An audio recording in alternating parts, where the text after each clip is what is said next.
नमस्कार दोस्तों, welcome to inside study forum. आज का वीडियो बहुत ही इम्पॉर्टेंट होने वाला है क्योंकि आज के वीडियो में हम बात करने वाले हैं कि किस तरीके से यूपीएससी आईएएस की तैयारी शुरू की जाए।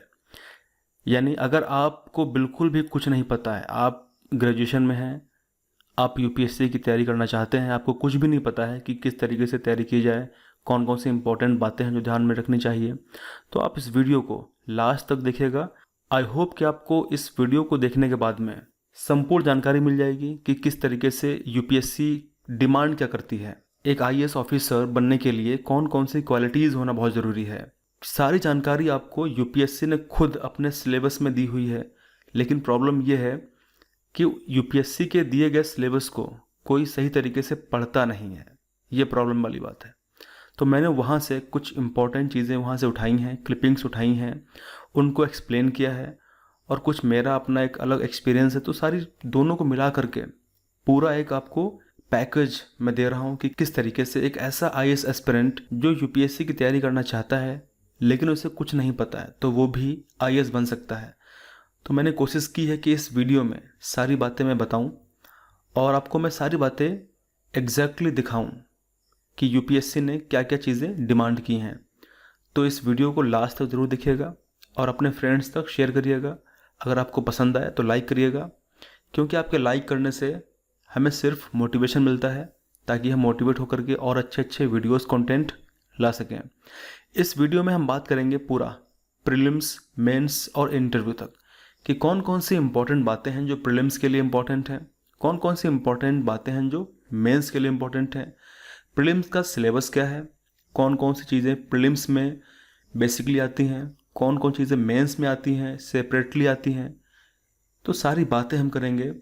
और इसके बाद में यानी इस वीडियो के बाद में एक वीडियो मैं और बनाऊंगा, उसमें बात करूंगा कि कौन कौन सी इंपॉर्टेंट बुक्स हैं, एनसीईआरटी बुक्स कौन कौन सी पढ़नी चाहिए, क्या एनसीईआरटी बुक्स सिर्फ पढ़ लेने से यूपीएससी आईएएस प्रीलिम्स या मेंस क्रैक किया जा सकता है। तो सारी बातें करेंगे हम। और कौन कौन सी स्टैंडर्ड बुक्स हैं, कौन कौन सी इंपॉर्टेंट बुक्स हैं जिनको पढ़ना बहुत ज़रूरी है यूपीएससी आईएएस एस्पिरेंट के लिए, तो सारी बातें हम करेंगे उस वीडियो में बुक्स से जुड़ी हुई। तो आज के वीडियो में हम जानते हैं एकदम बिल्कुल बेसिक बातें, ज़ीरो से स्टार्ट करेंगे, बिल्कुल बेसिक से स्टार्ट करेंगे। आई होप कि आपको इस वीडियो को देखने के बाद में यूट्यूब पर कोई और वीडियो देखने की ज़रूरत नहीं पड़ेगी। इतना डिटेल से मैं कवर करूँगा। जो लोग, खासकर जो लोग यूपीएससी 2021 की तैयारी करने वाले हैं और करना चाहते हैं या 22 की करना चाहते हैं, तो उनके लिए ये वीडियो बहुत इंपॉर्टेंट होने वाला है। तो शेयर करें, लाइक करें, और अगर आपने अभी तक हमारे चैनल को सब्सक्राइब नहीं किया है तो सब्सक्राइब तुरंत कर लीजिए। आपको ऐसे इंपॉर्टेंट वीडियोस लगातार मिलते रहेंगे। तो स्टार्ट करते हैं। यूपीएससी की तैयारी किस तरीके से करी जाए उसके बारे में आज ये फर्स्ट वीडियो है। इसमें हम पहले बेसिक से स्टार्ट कर रहे हैं, बिल्कुल यानी हम बिल्कुल स्टार्ट कर रहे हैं कि किस तरीके से सिलेबस यूपीएससी ने दिया है। तो सबसे पहले कुछ वीडियोस में हम यूपीएससी का सिलेबस समझेंगे, क्योंकि सिलेबस बहुत ज़रूरी है। मोस्ट ऑफ कैंडिडेट्स जो तैयारी करते हैं आईएएस की, उनको सिलेबस ही नहीं पता होता है कि सिलेबस क्या दिया है यूपीएससी ने। और ये सब कुछ जानकारी यानी यूपीएससी का जो क्लू है कि किस तरीके से तैयारी करनी है और क्या क्या पढ़ना है, वो सब छुपा हुआ है यूपीएससी के सिलेबस में। प्रत्येक वर्ष जो नोटिफिकेशन यूपीएससी जारी करता है, उस नोटिफिकेशन में पूरा डिटेल दिया गया होता है सिलेबस का, प्रीलिम्स का, मेंस का, एग्ज़ाम का प्लान कैसा होगा, एवरीथिंग। तो सबसे पहले हम वहीं से स्टार्ट कर रहे हैं। स्टार्टिंग में हम केवल वीडियोस के माध्यम से यही समझेंगे कि यूपीएससी का सिलेबस क्या है, और फिर हम बात करेंगे उसके आगे। तो बिल्कुल स्टार्टिंग से हम बात करने वाले हैं। तो सबसे पहले हम समझते हैं प्लान ऑफ एग्जामिनेशन, यानी इस एग्जामिनेशन का प्लान क्या है। देखिए, इस एग्ज़ाम में 2 स्टेज होती हैं। पहला होता है सिविल सर्विसेज प्रीलिमिनरी और दूसरा होता है civil services main examination. Prelims की बात करें तो इसमें ऑब्जेक्टिव टाइप्स क्वेश्चन आते हैं और अगर किसी कैंडिडेट ने प्रीलिम पास कर लिया तो उसका सिलेक्शन होता है मेन एग्जामिनेशन के लिए। मेंस की अगर बात करें तो मेंस में रिटन प्लस इंटरव्यू शामिल होता है। अगर किसी स्टूडेंट ने मेन एग्ज़ाम क्लियर कर लिया है तो फिर उसको किसी न किसी पोस्ट के लिए अलॉटमेंट मिल जाता है। प्री एग्ज़ाम जो होता है उसमें 2 पेपर होते हैं और दोनों पेपर ऑब्जेक्टिव टाइप के होते हैं, जिसमें मल्टीपल चॉइस क्वेश्चन पूछे जाते हैं और जो टोटल 400 मार्क्स कवर करते हैं।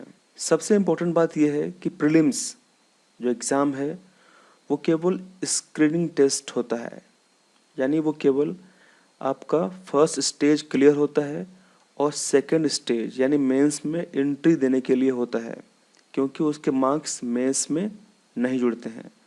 Marks obtained in the prelim examination, यानी प्रीलिम एग्जामिनेशन में जो मार्क्स ऑब्टेन किए हैं और उससे एडमिशन मिलता है मेंस एग्ज़ाम में, लेकिन वो फाइनल ऑर्डर ऑफ मेरिट में काउंट नहीं होते हैं। वो केवल प्रीलिम्स पास किया है अगर किसी विद्यार्थी ने तो उसे केवल मेंस में ही एंट्री मिलती है। The number of candidates to be admitted to the main examination will be about 12 to 13 times, यानी मुख्य परीक्षा के लिए जितने भी अभ्यर्थी पास हुए हैं वो टोटल वैकेंसी के लगभग 12 या 13 गुना ही बुलाए जाते हैं। सी सेट यानी पेपर 2 ये केवल क्वालिफाइंग रहेगा, यानी इसके जो मार्क्स हैं वो मेरिट में नहीं जुड़ेंगे।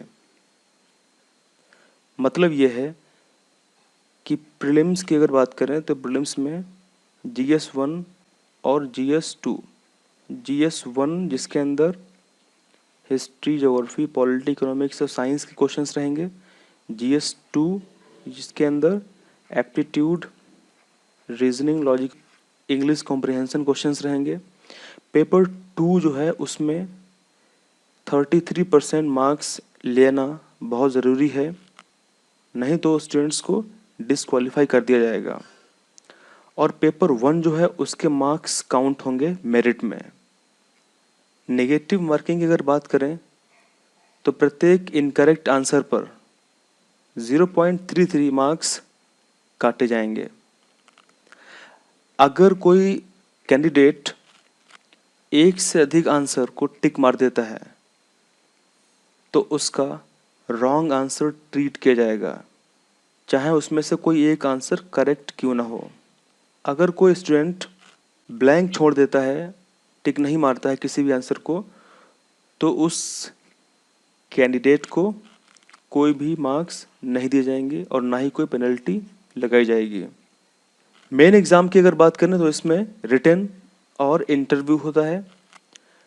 रिटन एग्जामिनेशन जिसके अंदर 9 पेपर्स होते हैं जो कन्वेंशनल ऐसे टाइप पेपर्स होते हैं, यानी उसमें आपको लॉन्ग और शॉर्ट आंसर लिखने होते हैं। जो मार्क्स ऑब्टेन होते हैं कंपलसरी पेपर्स में पेपर 1 टू पेपर 7, और जो मार्क्स ऑब्टेन होते हैं इंटरव्यू में वो मेरिट लिस्ट में काउंट होते हैं और रैंकिंग के लिए होते हैं। कमीशन यानी आयोग मिनिमम कट ऑफ जारी करता है। अगर कैंडिडेट्स ने वो मिनिमम कट ऑफ क्वालिफाई कर लिया है तो उसके बाद फिर इंटरव्यू टेस्ट होता है, और इंटरव्यू के लिए जो नंबर ऑफ कैंडिडेट्स होते हैं वो बुलाए जाते हैं वैकेंसी के ट्वाइस, यानी अगर वैकेंसी 1000 है तो उसमें इंटरव्यू के लिए 2000 को बुलाया जाएगा।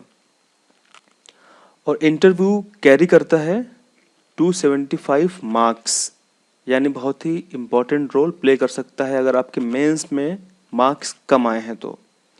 और इंटरव्यू का कोई ऐसा मिनिमम क्वालिफाइंग क्राइटेरिया नहीं होता है। इस प्रकार जो ऑब्टेन किए गए मार्क्स हैं मेन एग्जामिनेशन में और इंटरव्यू में वो डिटरमाइन करते हैं फाइनल रैंकिंग, और उसके हिसाब से कैंडिडेट को डिफरेंट डिफरेंट या वेरियस सर्विसेज में अलॉटमेंट होता है। Scheme and subject for the prelims and main examination. तो सबसे पहले बात करते हैं प्रीलिम्स के बारे में। Examination shall comprise of 2 compulsory papers of each 200 marks. Examination में 2 कंपलसरी पेपर होंगे जिसमें 200 मार्क्स के पेपर होंगे, वो यानी टोटल 400 मार्क्स के पेपर होंगे। Both the question papers will be of objective type. दोनों papers, paper 1, paper 2 multiple choice questions होंगे और ईच पेपर के लिए 2 आवर्स ड्यूरेशन दी जाएगी। GS paper second of civil services prelims के लिए क्वालिफाइंग पेपर रहेगा जिसमें 33% मार्क्स केवल लाने होंगे और क्वेश्चन पेपर्स जो है वो हिंदी और इंग्लिश दोनों भाषाओं में होगा। बहुत से ऐसे कैंडिडेट हैं जो 33% क्राइटेरिया क्रॉस नहीं कर पाते हैं।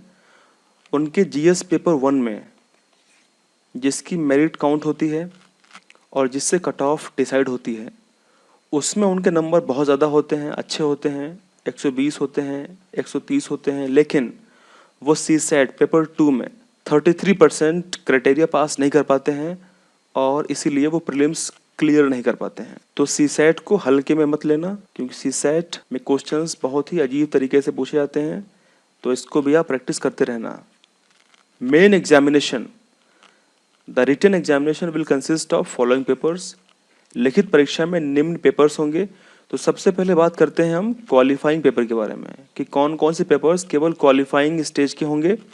पेपर ए और पेपर बी ये दोनों क्वालिफाइंग होंगे, यानी इनके मार्क्स मेन परीक्षा में नहीं जुड़ेंगे, तो इसे केवल पास करना ही होगा। पेपर ए की बात करते हैं। इसमें क्या होगा, इंडियन लैंग्वेज से कोई एक लैंग्वेज सेलेक्ट करनी होगी जो इंक्लूडेड हैं संविधान के 8वीं अनुसूची के अंतर्गत। पेपर बी की बात करें, इसमें इंग्लिश है। पेपर बी की लैंग्वेज क्या है, इंग्लिश है। तो पेपर ए, पेपर बी ये केवल क्वालिफाइंग होंगे, इनके मार्क्स नहीं जुड़ेंगे। Paper to be counted for merit. अब हम बात करने वाले हैं उन पेपर्स के बारे में जिनसे मेरिट बनेगी। इसमें पेपर 1 की बात करें तो पेपर 1 में ऐसे आता है जो 250 मार्क्स का होता है। अब बात करते हैं जीएस पेपर्स के बारे में। जीएस पेपर 1, इसमें इंडियन हेरिटेज एंड कल्चर, उसके अलावा history and geography of the world and society, यहाँ से क्वेश्चंस आते हैं जो 250 मार्क्स के होते हैं। जीएस पेपर 2 की बात करें, इसमें governance, constitution, polity, social justice and international relations, यहाँ से क्वेश्चंस आते हैं जो 250 मार्क्स के होते हैं। जीएस पेपर 3 की बात करें, इसमें technology, economic development, biodiversity, environment, security and disaster management, यहाँ से क्वेश्चंस आते हैं जो 250 मार्क्स के होते हैं। जीएस पेपर 4 की बात करें तो इसमें एथिक्स और इंटीग्रिटी एंड एप्टीट्यूड क्वेश्चंस आते हैं। इसमें भी 250 मार्क्स के क्वेश्चंस होते हैं। अब बात करते हैं सबसे इम्पोर्टेंट सब्जेक्ट के बारे में जो है optional subject paper 1, optional subject paper 2। इसमें एक 250 मार्क्स का होता है, दूसरा भी 250 मार्क्स का होता है।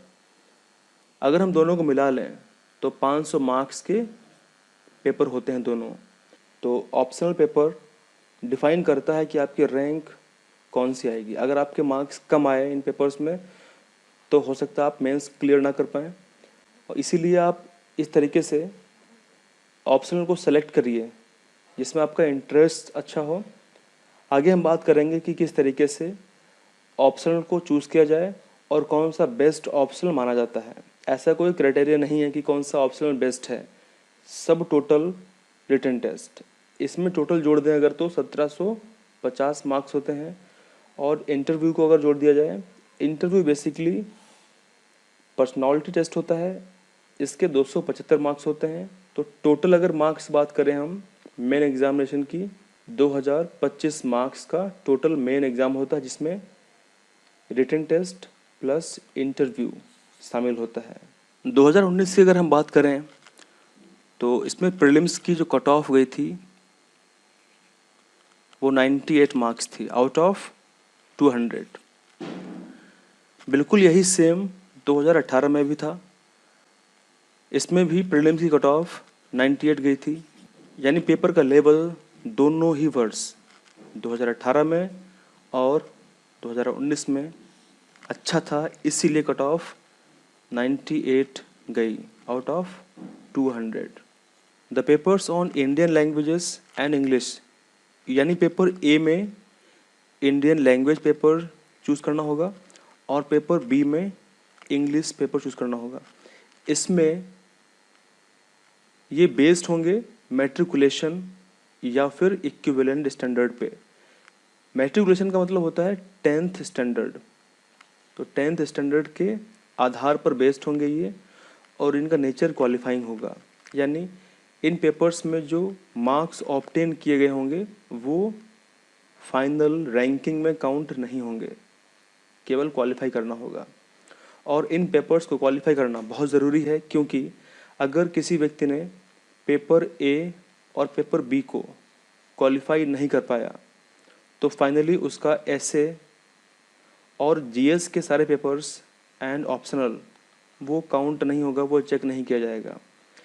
इसमें क्या होगा, जो पेपर लैंग्वेज वाले हैं जैसे इंडियन लैंग्वेजेस पेपर ए और इंग्लिश पेपर बी, इसमें आपको केवल 25% मार्क्स ही ऑब्टेन करने हैं दोनों में। अगर आप 25% मार्क्स गेन कर लेते हैं तो आप इन पेपर्स को क्वालिफाई कर जाएंगे। पेपर ए और पेपर बी यानी इंडियन लैंग्वेजेस और इंग्लिश को क्लियर कर लेते हैं, उसके बाद आपके ऐसे जनरल स्टडीज़ और ऑप्शनल की कॉपीज़ को चेक किया जाएगा। Paper A on Indian language will not however be compulsory for candidates, उन कैंडिडेट्स के लिए ये कंपलसरी नहीं होंगे जो बिलोंग करते हैं अरुणाचल प्रदेश से, मणिपुर से, मेघालय से, मिजोरम, नागालैंड और सिक्किम से। यूपीएससी आईएएस के लिए जो सिलेबस दिया है वो सिलेबस क्या है, आज का वीडियो नंबर 3 है। आज के वीडियो में हम बात करेंगे प्रीलिम्स में जीएस पेपर 1 में एंड जीएस पेपर 2 में, जिसको हम सीसैट कहते हैं। इन दोनों का यूपीएससी ने सिलेबस क्या दिया है। देखिए, सबसे बड़ी गलती एस्पिरेंट्स क्या करते हैं, जब भी कोई एस्पिरेंट आईएएस की तैयारी शुरू करता है तो वो किसी कोचिंग को ज्वाइन करता है या फिर वो सेल्फ स्टडी करता है। लेकिन अगर मैं सर्वे करूं, और मैंने सर्वे किया भी है, जहाँ जहाँ मैंने पढ़ाया वहाँ मैंने देखा है, बच्चों से पूछा है क्लास में कि आप में से कितने लोगों ने यूपीएससी का सिलेबस जो यूपीएससी ने अपनी वेबसाइट पर अपलोड किया है वो सिलेबस क्या है। तो अगर मैं 100 बच्चों से मैंने पूछा तो उसमें से केवल 5% विद्यार्थियों ने ही उस सिलेबस को देखा है, लेकिन सिलेबस उनको याद नहीं है। अगर मैं उनसे पूछूं कि यूपीएससी ने जो मेंस का सिलेबस दिया है, जैसे पेपर 1, पेपर 2, पेपर 3, पेपर 4, मैं बात कर रहा हूं जीएस पेपर की, तो यहां भी 5% से कम है। यानी यूपीएससी के जो एस्पिरेंट हैं वो यूपीएससी का सिलेबस नहीं देखते हैं कि सिलेबस क्या है। मैं चाहूँगा कि जो लोग यूपीएससी की तैयारी शुरू करना चाहते हैं वो सबसे पहले किसी भी बुक्स को ना फाइंड करें।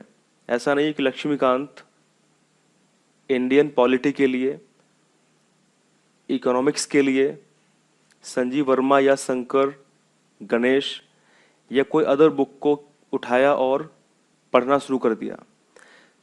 सबसे पहले आप यूपीएससी का जो सिलेबस दिया हुआ है यूपीएससी के द्वारा उसको रीड करें, उसको समझें कि उसमें कौन कौन से पॉइंट्स पर यूपीएससी ने फोकस किया है और कौन कौन से पॉइंट्स की बात करी है।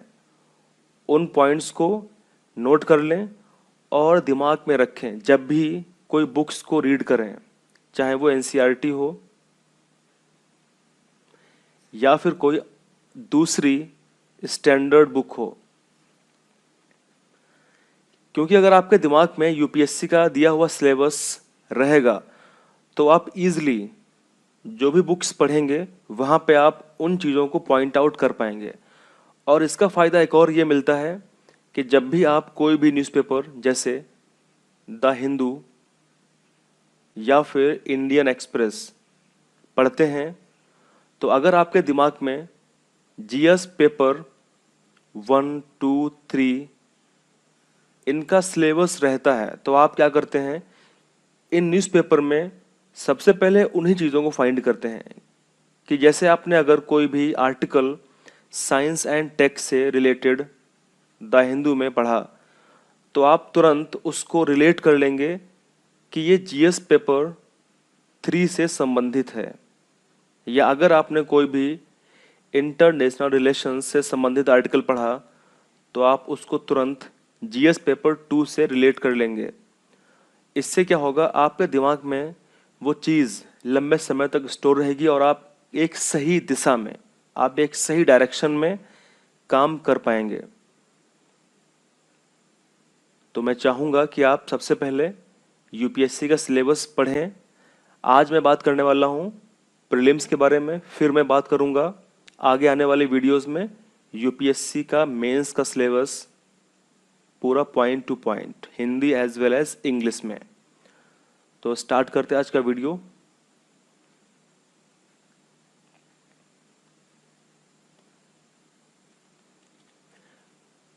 यूपीएससी ने प्रीलिम्स के लिए जीएस पेपर 1 के लिए ये सिलेबस दिया हुआ है। इसको part A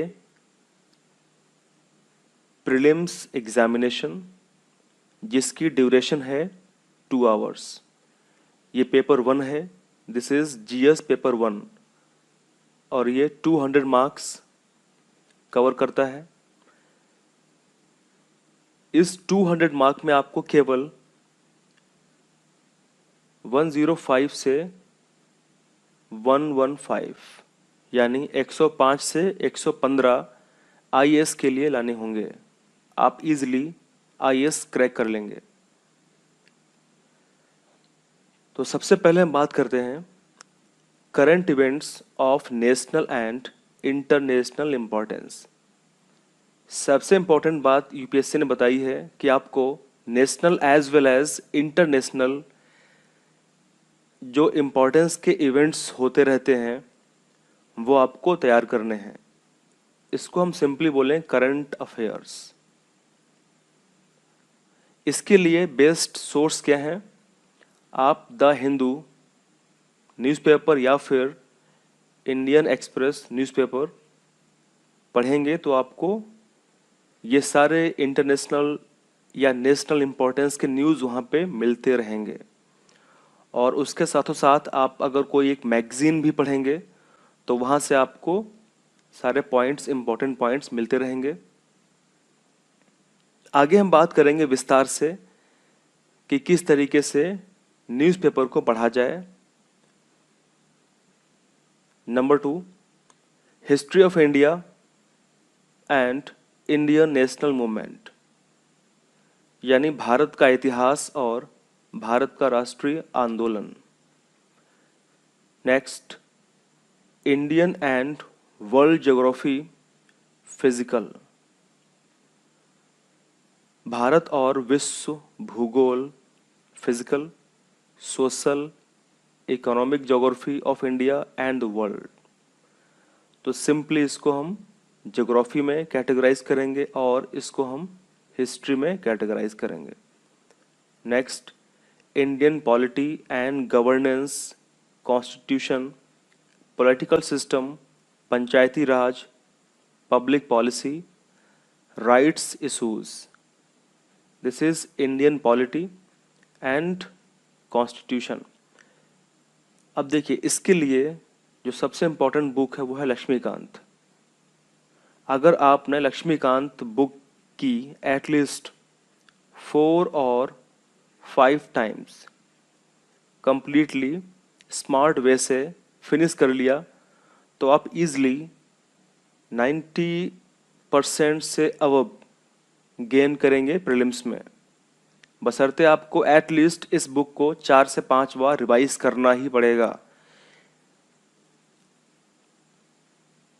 next, economic and social development, sustainable development, poverty inclusion, demographics, social sector initiatives, इन सभी टॉपिक्स को आप डीपली तैयार करेंगे, अच्छी तरीके से तैयार करेंगे, क्योंकि ये सभी टॉपिक्स यूपीएससी ने स्वयं मेंशन किए हैं।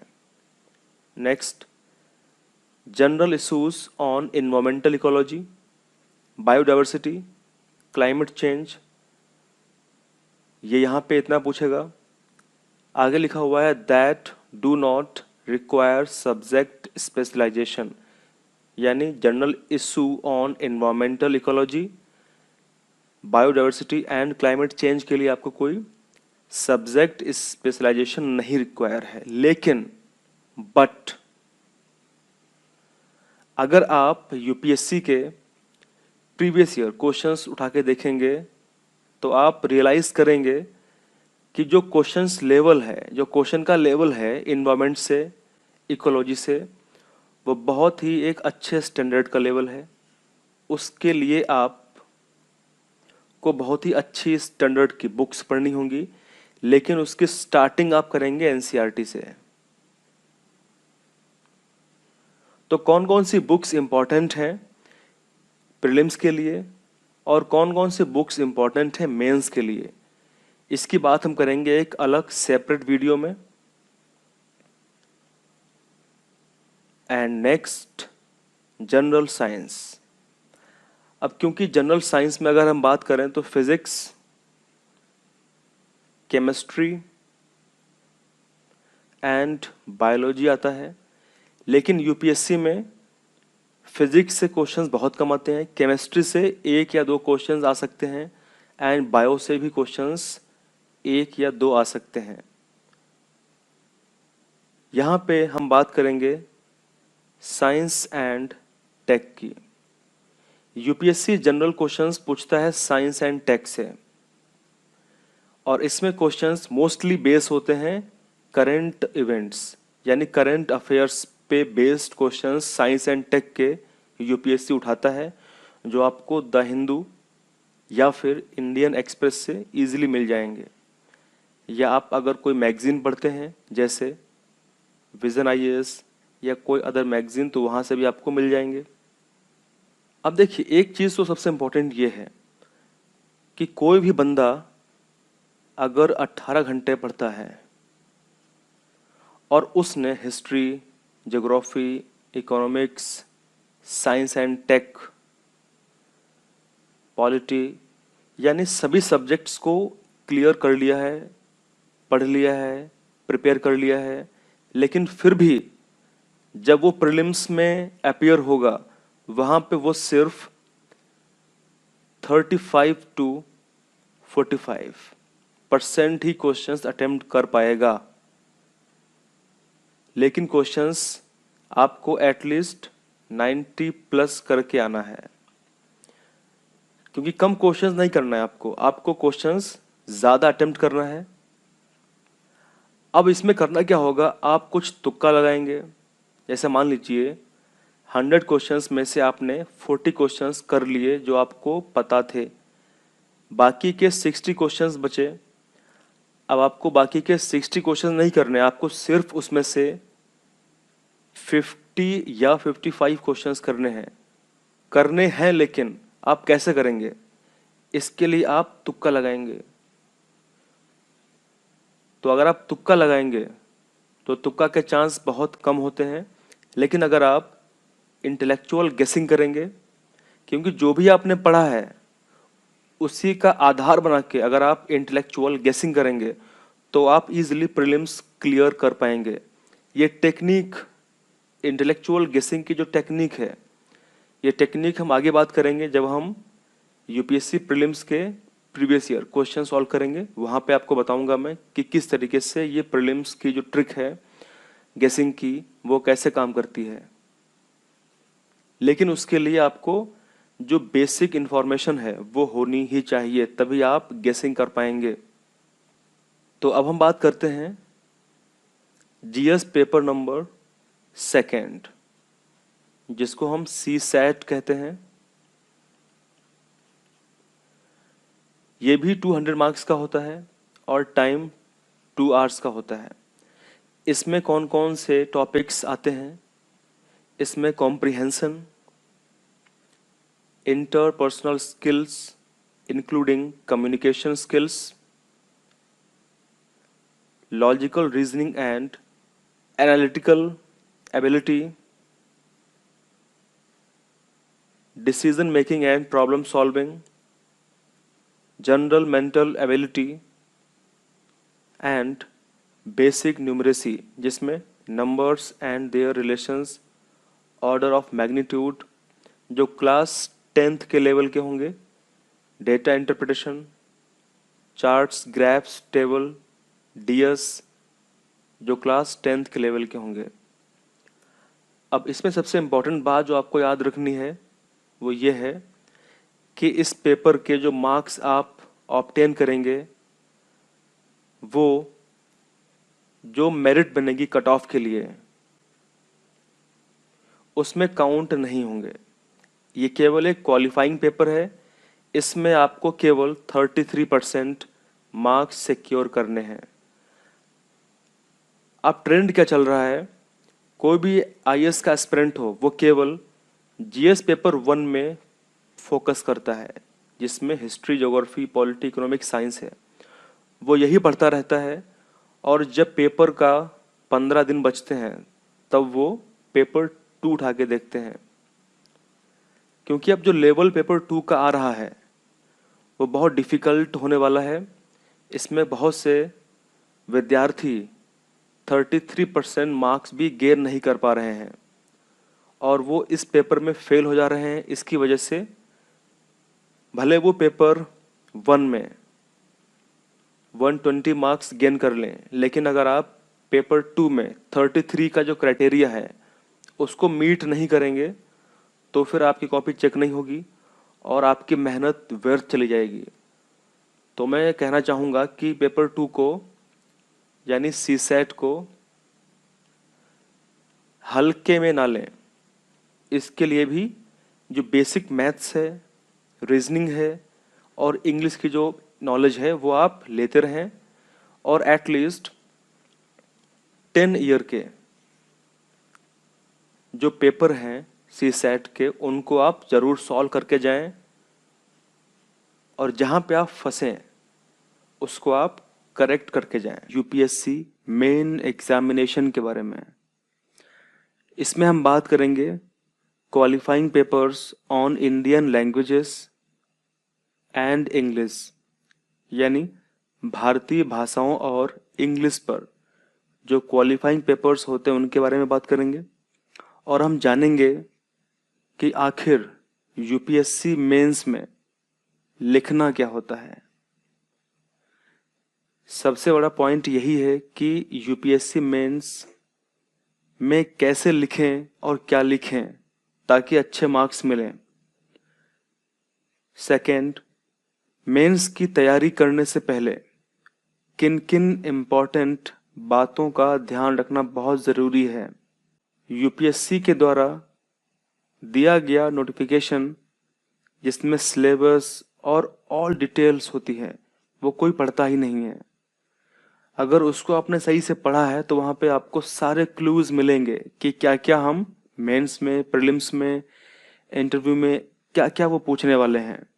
चलिए आपके लिए मैं आपको ये चीज़ें बताने वाला हूँ कि कौन कौन से इम्पोर्टेंट बातों का ध्यान रखना चाहिए और आखिर यूपीएससी मेंस में क्या लिखना है। उससे पहले कुछ क्वेश्चंस लेते हैं। काफ़ी बार मुझसे कई स्टूडेंट्स ने पूछा है कि क्या फर्स्ट डे से मेंस आंसर राइटिंग प्रैक्टिस शुरू की जाए या फिर अगर मैं प्रीलिम्स के बाद में प्रैक्टिस करता हूं तो उससे कोई दिक्कत तो नहीं होगी। यहाँ पे मैं चाहूँगा कि आप टॉपर्स के वीडियो देखें, जो टॉपर्स 2015, 16, 17 या फिर 20 में जिन लोगों ने टॉप किया है और जिन लोगों ने बहुत ही अच्छे मार्क्स लेके आए हैं, आप उनके वीडियोस देखें। अगर आप देखेंगे तो आपको पता पड़ेगा कि कुछ टॉपर्स रिकमेंड करते हैं कि प्रीलिम्स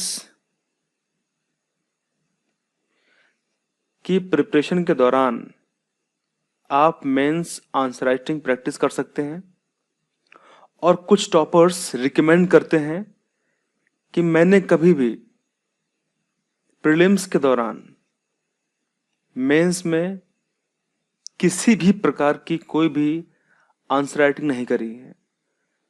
मैंने प्रीलिम्स पास कर लिया, उसके बाद जब मैं मेंस में गया तब मैंने कुल 3 या 4 महीने या जो भी टाइम मिलता है प्रीलिम्स के बाद में मेंस के लिए, मैंने सिर्फ उतने ही महीने उतने ही दिन मेंस के लिए आंसर राइटिंग करी और मेरे अच्छे मार्क्स आए और सिलेक्ट भी हो गया। तो डिपेंड करता है।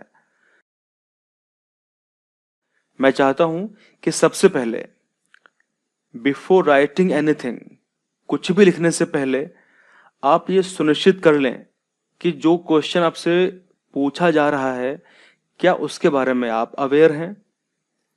जैसे मान लीजिए इंडियन इकोनॉमी पे कोई क्वेश्चन आपसे पूछा गया है, क्या आपको उसके बारे में जानकारी है, क्या आप लिख सकते हैं उसके बारे में एक्यूरेट जो पूछा गया है, या फिर आप बनावटी भाषा में लिख के आएंगे, उल जलूल लिख के आएंगे।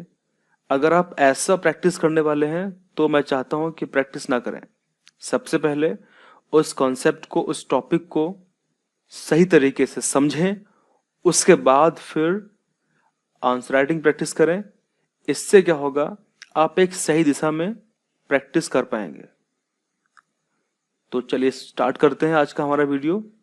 तो इस स्लाइड में हम बात करने वाले हैं मेन एग्जामिनेशन के बारे में, यानी मुख्य परीक्षा के बारे में।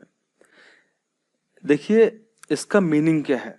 The main examination is intended to assess the overall intellectual traits. Traits का मतलब क्या होता है, characters, and depth of understanding of candidates rather than merely a range of their information and memory. इसका मतलब ये है कि अगर आपने इंफॉर्मेशन स्टोर करके रखी हुई है लेकिन आप उस इंफॉर्मेशन का यूज नहीं कर पा रहे हैं तो आपके लिए मेंस में दिक्कतें होने वाली हैं। सबसे इंपॉर्टेंट बात क्या होनी चाहिए कि कैंडिडेट को overall intellectual trait, depth of understanding यानी डिफिकल्ट टॉपिक्स को समझने की क्षमता होनी चाहिए, ना कि केवल उसको कुछ रटा हुआ है, कुछ भंडार है दिमाग के अंदर, इंफॉर्मेशन भरी हुई है तो वो कूड़ा है मेंस के लिए। तो इन बातों का ध्यान बहुत जरूरी है। The nature and standard of questions in the general studies paper 2nd to 5th will be such that a well educated person will be able to answer them without any specialized study। देखिए जो paper 2nd से paper 5th तक जो questions आएंगे GS में, वो इस तरीके से डिजाइन किए होंगे कि उसको वेल एजुकेटेड पर्सन यानी पढ़ा लिखा व्यक्ति बिना किसी स्पेशलाइज्ड, बिना किसी विशेष अध्ययन के उन क्वेश्चंस का आंसर कर पाएगा। ठीक है। दूसरी बात ये थी, the questions will be such as to test candidates general awareness of variety of subjects. Questions इस प्रकार के होंगे कि विभिन्न प्रकार के विषयों पर आधारित सामान्य जानकारी के जो प्रश्न हैं वो कैंडिडेट उसको इजीली सॉल्व कर पाए, which will have relevance for a career in civil services. और जिन क्वेश्चंस का सिविल सर्विसेज के करियर में उनका कुछ रेलिवेंस भी होगा। The questions are likely to test the candidates basic understanding of relevant issues and ability to analyze and take a view on conflicting socio-economic goals, objectives and demands। इसका मतलब यह है कि कैंडिडेट से क्वेश्चंस इस प्रकार के पूछे जाएंगे कि उसको कुछ रेलिवेंट इश्यूज यानी प्रासंगिक विषयों के बारे में एक बेसिक अंडरस्टैंडिंग हो, एक आधारभूत समझ हो, तथा वो एनालाइज कर पाए और उसका दृष्टिकोण कैसा है, कन्फ्लिक्टिंग सोशियो इकोनॉमिक गोल्स के बारे में, यानी परस्पर विरोधी सामाजिक आर्थिक लक्ष्यों के बारे में, ऑब्जेक्टिव्स के बारे में यानी उद्देश्यों के बारे में, तथा मांगों के बारे में।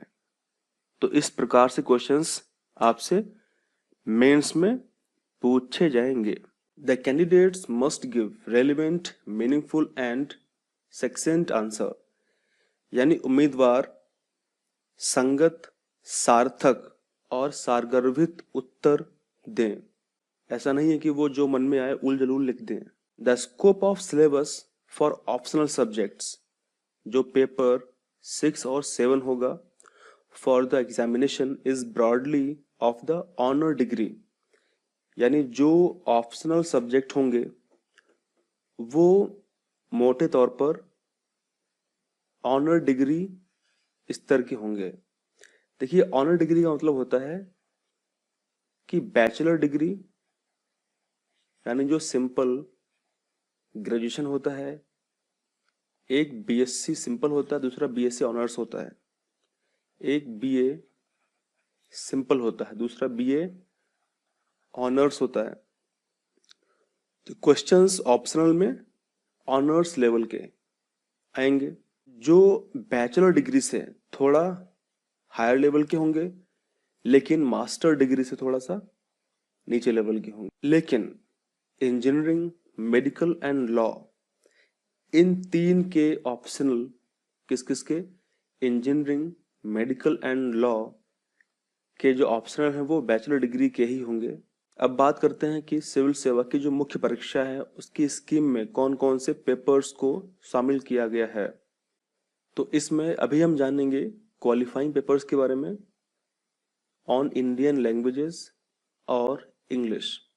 The aim of the paper is to test the candidates ability to read and understand serious discursive prose and to express his ideas clearly and correctly in English and Indian language concerned।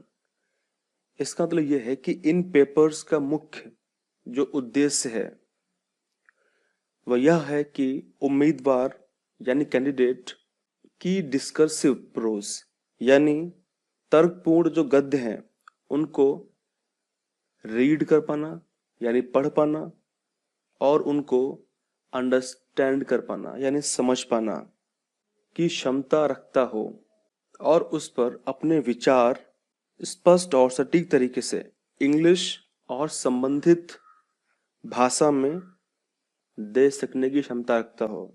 Now we will discuss about the pattern of questions, यानी questions का स्वरूप कैसा होगा। तो इसमें comprehension of given passage यानी दिए गए गद्यांश को समझना, दूसरा प्रेशर राइटिंग यानी संक्षेपण करना, तीसरा यूसेज ऑफ वोकेबलरी यानी शब्द प्रयोग तथा शब्द भंडार, और चौथा शॉर्ट एसेज यानी लघु निबंध। तो ये स्वरूप है इंग्लिश में।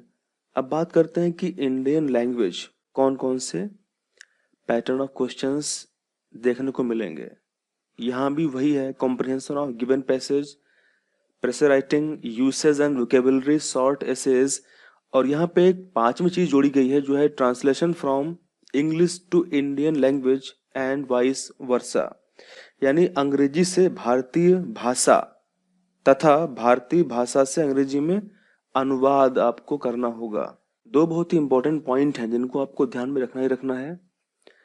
पहला है the papers on Indian languages and English will be of matriculation और equivalent standard and will be of qualifying nature only, यानी भारतीय भाषाएं और इंग्लिश में जो पेपर्स आएंगे वो मैट्रिकुलेशन लेवल के होंगे या उसके समकक्ष होंगे।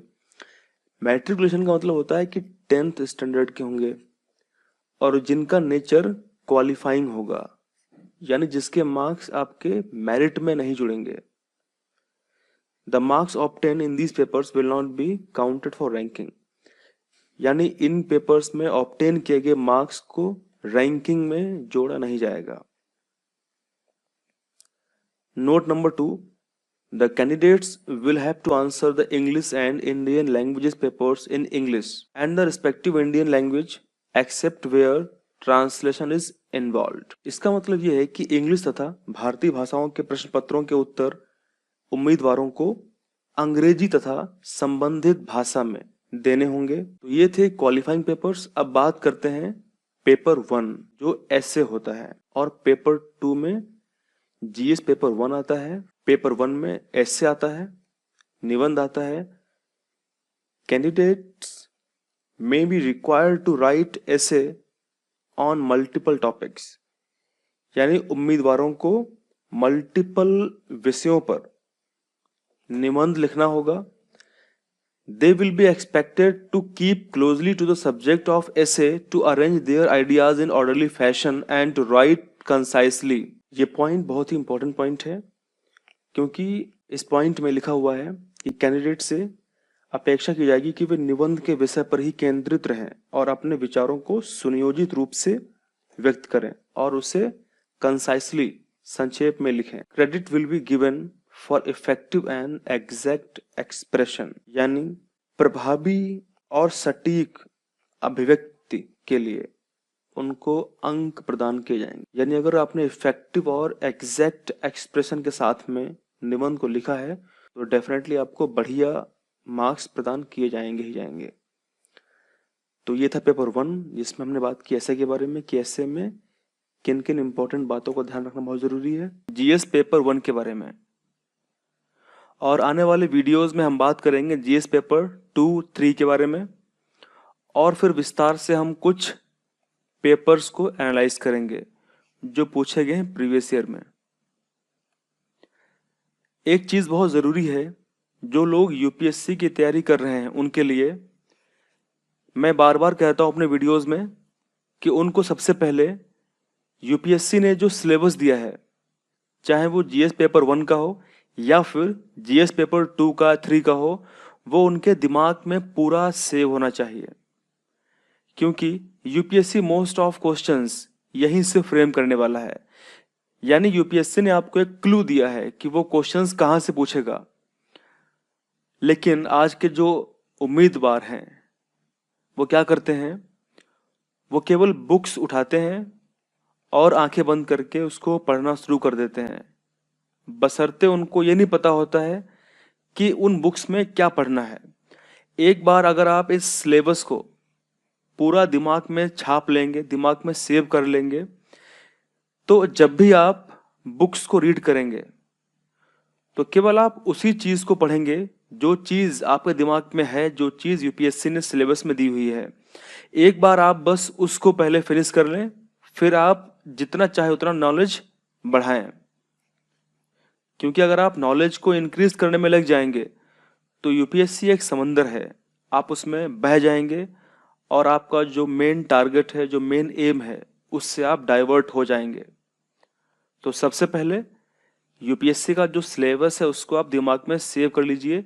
तो आज हम सेव करने वाले हैं जीएस पेपर 1 के बारे में कि यूपीएससी ने क्या क्या हमें दिया है जो यूपीएससी मेंस में पूछने वाला है। तो स्टार्ट करते हैं। जीएस पेपर 1 में Indian heritage and culture, history and geography of the world and society, यानी जीएस पेपर 1 में इंडियन हेरिटेज और कल्चर से क्वेश्चंस आएंगे, हिस्ट्री से क्वेश्चंस आएंगे, हिस्ट्री, वर्ल्ड हिस्ट्री से, मॉडर्न हिस्ट्री से और एंसेंट हिस्ट्री से। इसके अतिरिक्त ज्योग्राफी से क्वेश्चंस आएंगे और सोसाइटी से क्वेश्चंस आएंगे। तो यहाँ पे कुछ टर्म्स आपको दिमाग में रखने हैं, यानी जैसे ही आपके दिमाग में जीएस पेपर 1 आता है तो सबसे पहले आप सोचिएगा Indian heritage and culture, history, geography of the world and society दिया हुआ है।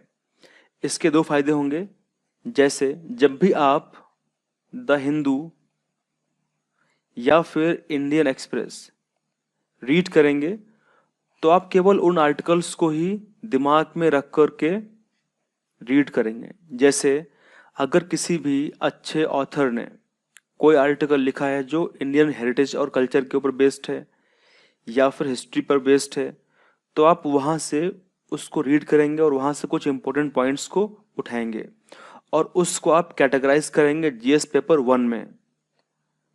तो आपको ये सबसे पहले बेसिक काम करना है कि आपको जो मेन पॉइंट्स हैं इसको दिमाग में रखना ही रखना है अगर आप चाहते हैं कि आपके मेंस में अच्छे मार्क्स आए।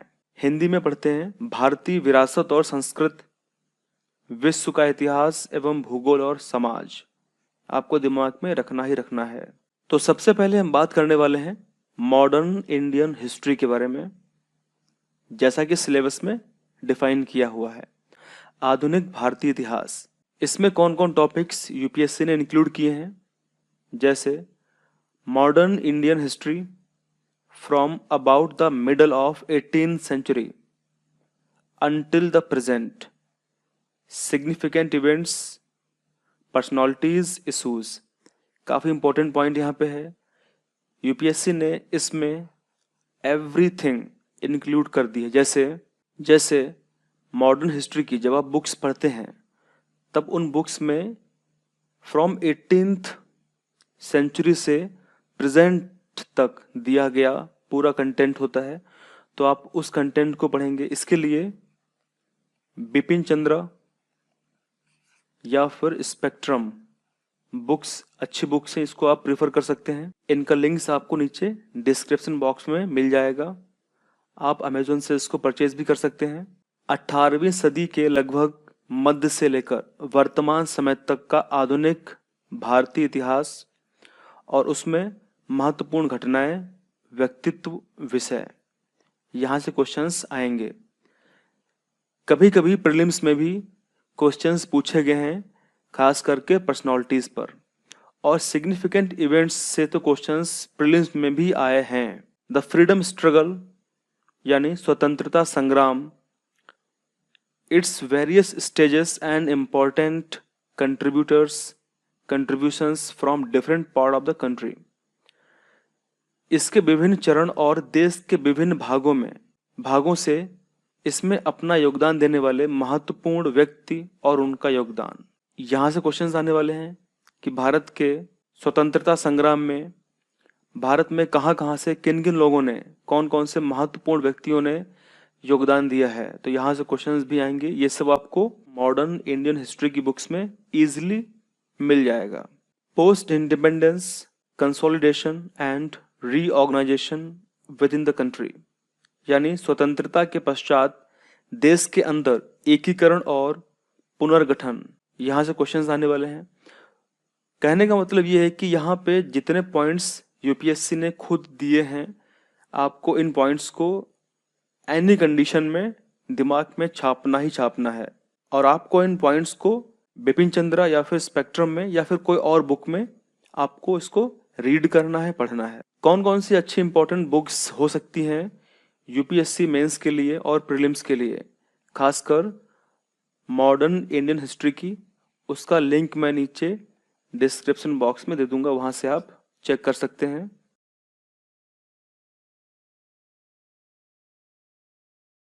अगला हमारा पॉइंट है हिस्ट्री ऑफ द वर्ल्ड, यानी विश्व इतिहास।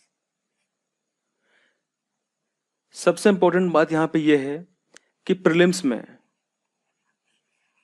वर्ल्ड हिस्ट्री से क्वेश्चंस नहीं आते हैं, विश्व इतिहास से क्वेश्चंस केवल मेंस में ही आते हैं, और मेंस में क्वेश्चंस का आने का जो क्राइटेरिया है बहुत कम है, यानी 1 या फिर 2 क्वेश्चंस हार्डली आ सकते हैं। तो उसके लिए कुछ इंपॉर्टेंट इवेंट्स, कुछ इंपॉर्टेंट पॉइंट्स यूपीएससी ने दिए हैं, बस आप अगर उनको अच्छे से प्रिपेयर कर लेंगे तो आपका मेंस में वर्ल्ड हिस्ट्री से क्वेश्चंस इजीली सॉल्व हो जाएंगे। इसके अलावा आप स्ट्रगल मत करें। History of the world will include events from 18th century such as industrial revolution, world wars, withdrawal of nation boundaries, colonization, decolonization, political philosophies like communism, capitalism, socialism, etc., their forms and effects on the society, यानी विश्व के इतिहास में 18वीं सदी तथा उसके बाद की घटनाएं यथा औद्योगिक क्रांति, यहाँ से क्वेश्चंस पूछे गए हैं। विश्व युद्ध, वर्ल्ड वॉर से क्वेश्चंस पूछे गए हैं। राष्ट्रीय सीमाओं का पुनः सीमांकन, उपनिवेशवाद से क्वेश्चंस पूछे गए हैं। उपनिवेशवाद की समाप्ति से क्वेश्चंस पूछे गए हैं। राजनीतिक दर्शन जैसे साम्यवाद यानी कम्युनिज्म, पूंजीवाद यानी कैपिटलिज्म, समाजवाद यानी सोशलिज्म, ये तीनों बहुत ही इंपॉर्टेंट हैं, यहाँ से क्वेश्चंस पूछे गए ही हैं। आदि शामिल होंगे उनके रूप और समाज पर उनका प्रभाव। वर्ल्ड हिस्ट्री की अगर बात करें तो केवल अगर आप इन गिवन टॉपिक्स को ही अच्छे से प्रिपेयर कर लेंगे तो आपका 90% जो वर्ल्ड हिस्ट्री है, जहाँ से क्वेश्चंस आने की संभावनाएं अधिक रहती हैं, वो आपका पूरा हो जाएगा। ये चीज़ें आपको देखने में बहुत शॉर्ट लग रही हैं, लेकिन जब आप पढ़ेंगे इनको बुक्स से तब आपके अच्छे खासे नोट्स तैयार हो जाएंगे मेंस के उद्देश्य से। और याद रहे प्रीलिम्स में यहाँ से क्वेश्चंस नहीं आते हैं। अब हम बात करते हैं सोसाइटी के। सोसाइटी से क्वेश्चंस कौन कौन से आते हैं। सबसे पहले salient features of Indian society, diversity of India, यानी भारतीय समाज की मुख्य विशेषताएं और भारत की विविधता, काफी इंपॉर्टेंट है। और सबसे इंपॉर्टेंट जहां से क्वेश्चंस यूपीएससी ने बहुत पूछे हैं और लास्ट ईयर भी पूछा है, वो है women. Role of women and women's organizations, population and associated issues, poverty and developmental issues, urbanization, their problems and their remedies। UPSC ने विमेंस से क्वेश्चंस हमेशा पूछे हैं, तो विमेंस के ऊपर एक आप निबंध ऐसे प्रिपेयर करके रख सकते हैं, यानी विमेंस का अस्तित्व आज के समय है और वैदिक काल में महिलाओं का अस्तित्व कैसा था, उस पर आप बहुत ही बढ़िया कंटेंट तैयार कर सकते हैं, क्योंकि यहाँ से क्वेश्चंस आने की संभावना हमेशा रहती है। महिलाओं की भूमिका और महिला संगठन, जनसंख्या एवं संबंध मुद्दे, गरीबी और विकासात्मक विषय, शहरीकरण, उनकी समस्याएं और रक्षोपाय। यहाँ पे आप ध्यान रखेंगे कि विमेंस ऑर्गेनाइजेशंस पे आप वर्तमान में करंट में जो महिलाओं ने अच्छे अच्छे संस्थाओं को बनाया है, आप वहाँ पे करंट के एग्जाम्पल्स भी लिखेंगे, तब आपको अच्छे मार्क्स डेफिनेटली मिलेंगे। देखिए हिस्ट्री में आपको करना क्या होगा। हिस्ट्री में अगर आपने एक आर्ट सीख ली कि पास्ट को आपने अगर प्रेजेंट से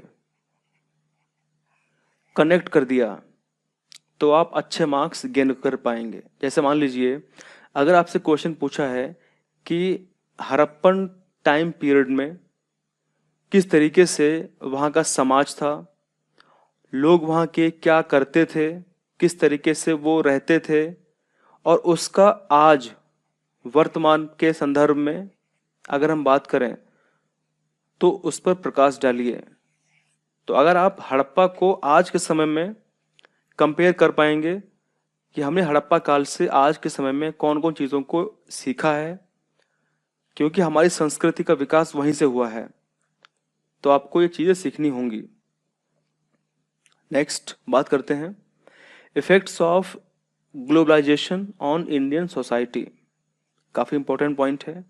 भारतीय समाज पर भूमंडलीकरण का प्रभाव। हमारे समाज पर ग्लोबली बहुत बड़ा प्रभाव पड़ा है और उसके दुष्परिणाम भी भुगतने पड़ रहे हैं। कुछ बातें अच्छी भी हैं, कुछ बातें बुरी भी हैं। आपको बैलेंस क्वेश्चन लिखना होगा। Social empowerment, communalism, regionalism, secularism, यानी सामाजिक सशक्तिकरण, संप्रदायवाद, क्षेत्रवाद और धर्मनिरपेक्षता, ये पॉइंट्स आपको याद रखने होंगे। यहाँ से क्वेश्चंस पूछने के चांस बहुत रहते हैं। नेक्स्ट टॉपिक हमारा है इंडियन कल्चर। इसमें Indian culture will cover the salient aspects of art forms, literature and architecture from ancient to modern times, यानी भारतीय संस्कृति में प्राचीन काल से आधुनिक काल तक के काल के रूप, साहित्य और वास्तुकला के मुख्य पहलू शामिल होंगे।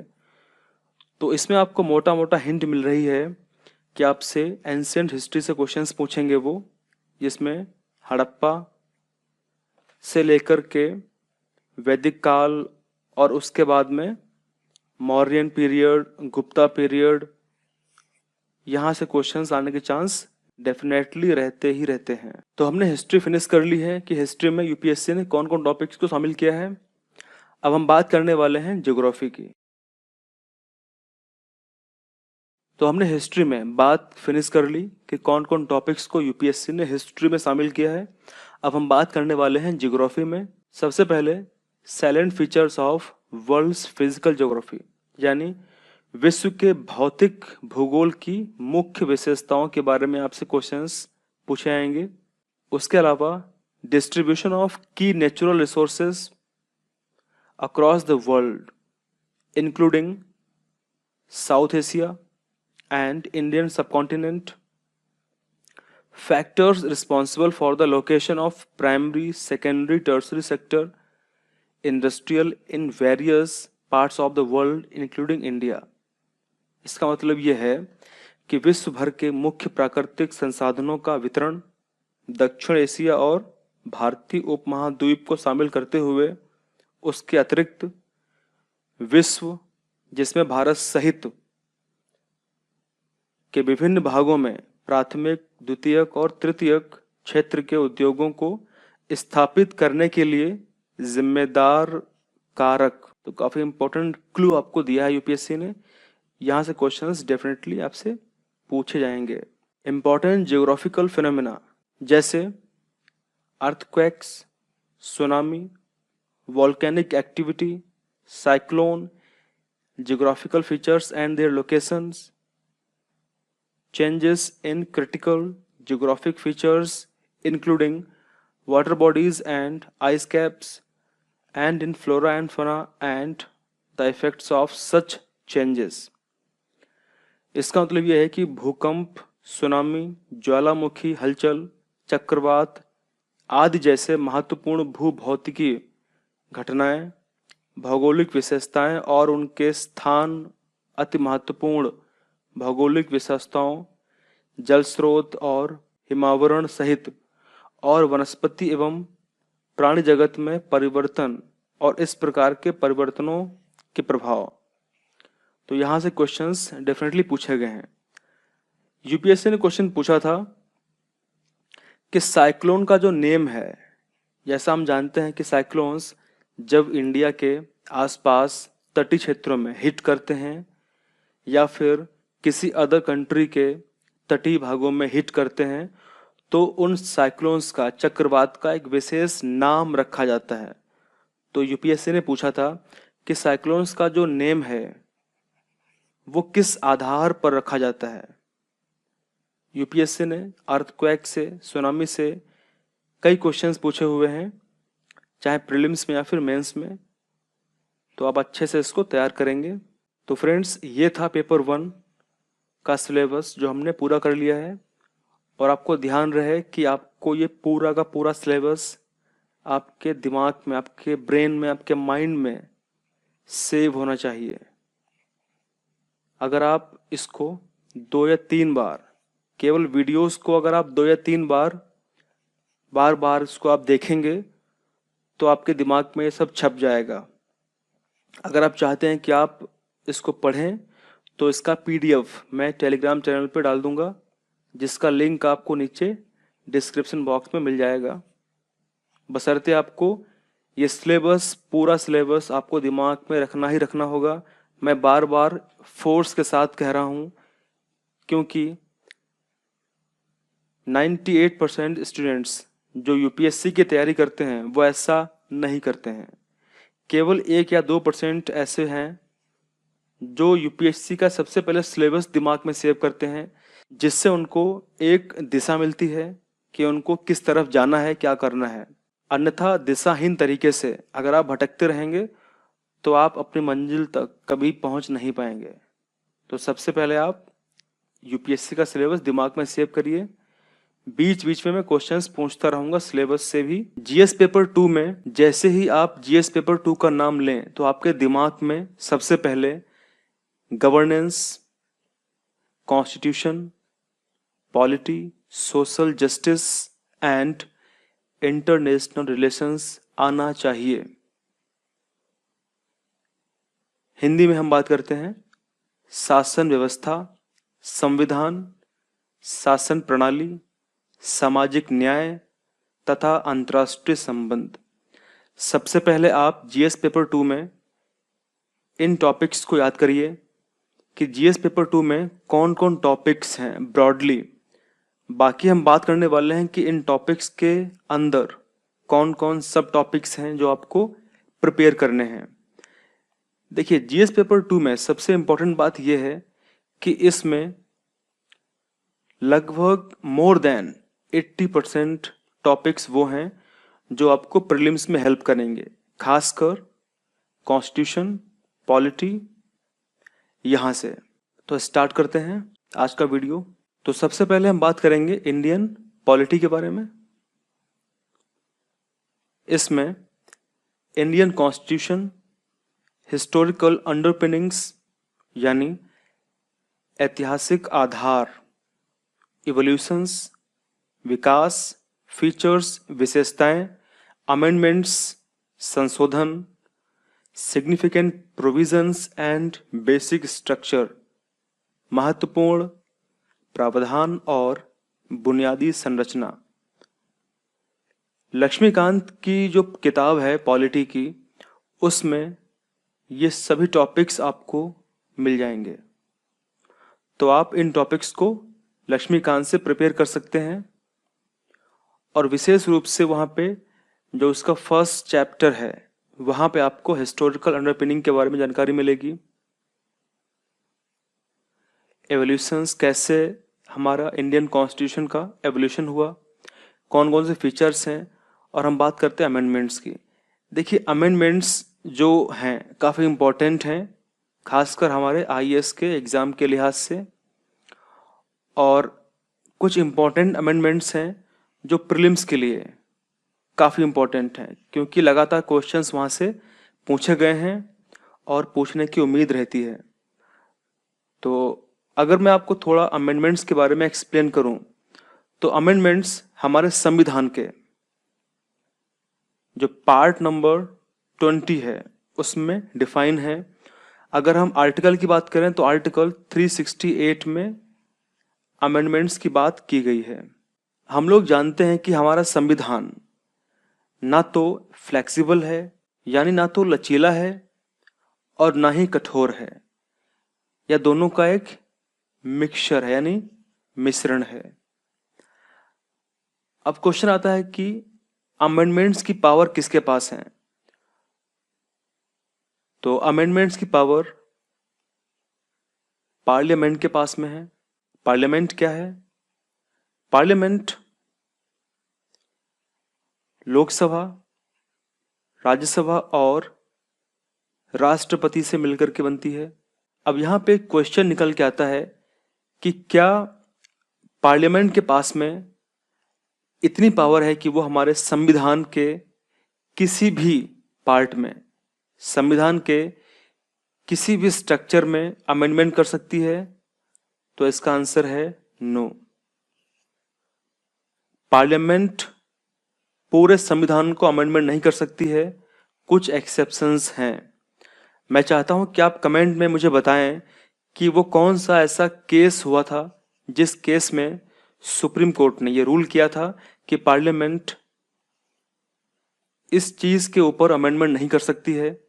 अगर कोई भी चीज जिसके बीच में वो एक विशेष चीज आती है तो उस पर अमेंडमेंट नहीं कर सकती है। वो विशेष चीज क्या है, आप कमेंट में जरूर बताइएगा। तो प्रीलिम्स के लिहाज से कुछ इंपॉर्टेंट अमेंडमेंट्स मैं आपको बताता हूं। वीडियो देखने के बाद में आप उन अमेंडमेंट्स को लक्ष्मीकांत में ज़रूर ढूंढिएगा और उनको याद करिएगा। सबसे पहले हम बात करते हैं फर्स्ट अमेंडमेंट जो 1951 में हुआ था, और ये 2019 में ही पूछा गया है प्रीलिम्स में।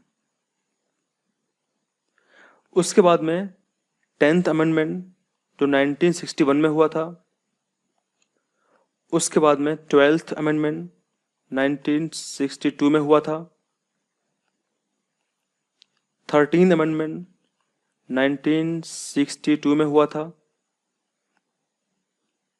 21st अमेंडमेंट 1967 में हुआ था। 31st अमेंडमेंट 1972 में हुआ था। 36th अमेंडमेंट 1975 में हुआ था। 41 अमेंडमेंट 1976 में हुआ था। 42nd अमेंडमेंट 1976 में हुआ था। हमारे संविधान में जो सबसे बड़ा अमेंडमेंट किया गया था that was 42nd amendment of 1976। इसको इंदिरा कॉन्स्टिट्यूशन भी कहा जाता है क्योंकि यह इंदिरा गांधी जी के सरकार में किया गया था। इससे हमारे संविधान में काफ़ी परिवर्तन किए गए थे। जैसे कुछ इंपॉर्टेंट परिवर्तन को मैं आपको सुनाता हूँ। हमारे प्रियम्बल में 3 न्यू वर्ड्स को जोड़ा गया था। कौन कौन से वर्ड्स थे वो? सोशलिस्ट, सेकुलर और इंटीग्रिटी। समाजवाद, धर्मनिरपेक्ष और अखंडता। और इसके अलावा डायरेक्टिव प्रिंसिपल्स में अमेंडमेंट किया गया था जिसमें आर्टिकल 39A, आर्टिकल 43A और आर्टिकल 48A जोड़ा गया था। यूपीएससी ने आर्टिकल 48A से क्वेश्चन पूछा है और ये सारे इंपॉर्टेंट अमेंडमेंट्स आपको याद रखने हैं। उसके अलावा 44th अमेंडमेंट 1978 में हुआ था।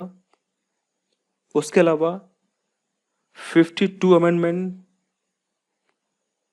61 amendment, 69th amendment, 70th amendment, 71 amendment, 91 amendment, 86th amendment, 92 amendment. अगर आप चाहते हैं कि आपको इन इम्पॉर्टेंट अमेंडमेंट्स का PDF मिले तो उसके लिए आप हमारे टेलीग्राम चैनल को ज्वाइन कर सकते हैं जिसका लिंक आपको नीचे डिस्क्रिप्शन बॉक्स में मिल जाएगा। आगे बात करते हैं functions and responsibilities of union and states, issues and challenges pertaining to the federal structure, devolution of powers and finances up to local levels and challenges therein। यानी संघ एवं राज्य के कार्य तथा उत्तरदायित्व, यानी यूनियन और स्टेट का रिस्पॉन्सिबिलिटीज कौन कौन सी होती हैं और उनके फंक्शंस कौन कौन से होते हैं, इनको आपको प्रिपेयर करना है। और क्योंकि मेंस में आपको इश्यूज पे, चैलेंजेस पे ज़्यादा बात करनी होती है तो आपको इसको भी प्रिपेयर करना है। संघीय ढांचे से संबंधित विषय एवं चुनौतियाँ, यानी कौन कौन सी चैलेंजेस हैं, इश्यूज हैं फेडरल स्ट्रक्चर से। अगर आपको नहीं पता है व्हाट इज फेडरल स्ट्रक्चर तो आप लक्ष्मीकांत में या फिर आप गूगल पे सर्च करिए, आपको पता हो जाएगा। उसके अलावा स्थानीय स्तर पर शक्तियों और वित्त का हस्तांतरण और उसकी चुनौतियां, यानी जो लोकल लेवल पर पावर्स और फाइनेंसेस को हस्तांतरण करते हैं और उसमें जो चैलेंजेस आते हैं उनके बारे में बात की गई है। तो आपको इतना प्रिपेयर करना है। उसके बाद separation of powers between various organs, dispute redressal mechanism and institutions, यानी various organs, विभिन्न organs के बीच में शक्तियों का जो बंटवारा है उसके बारे में क्वेश्चंस डेफिनेटली आपसे मेंस में पूछेंगे। डिस्प्यूट रिड्रेसल मैकेनिज्म, यानी विवाद निवारण तंत्र और संस्था, ये काफ़ी इंपॉर्टेंट पॉइंट है, किस तरीके से पावर्स को सेपरेट किया गया है।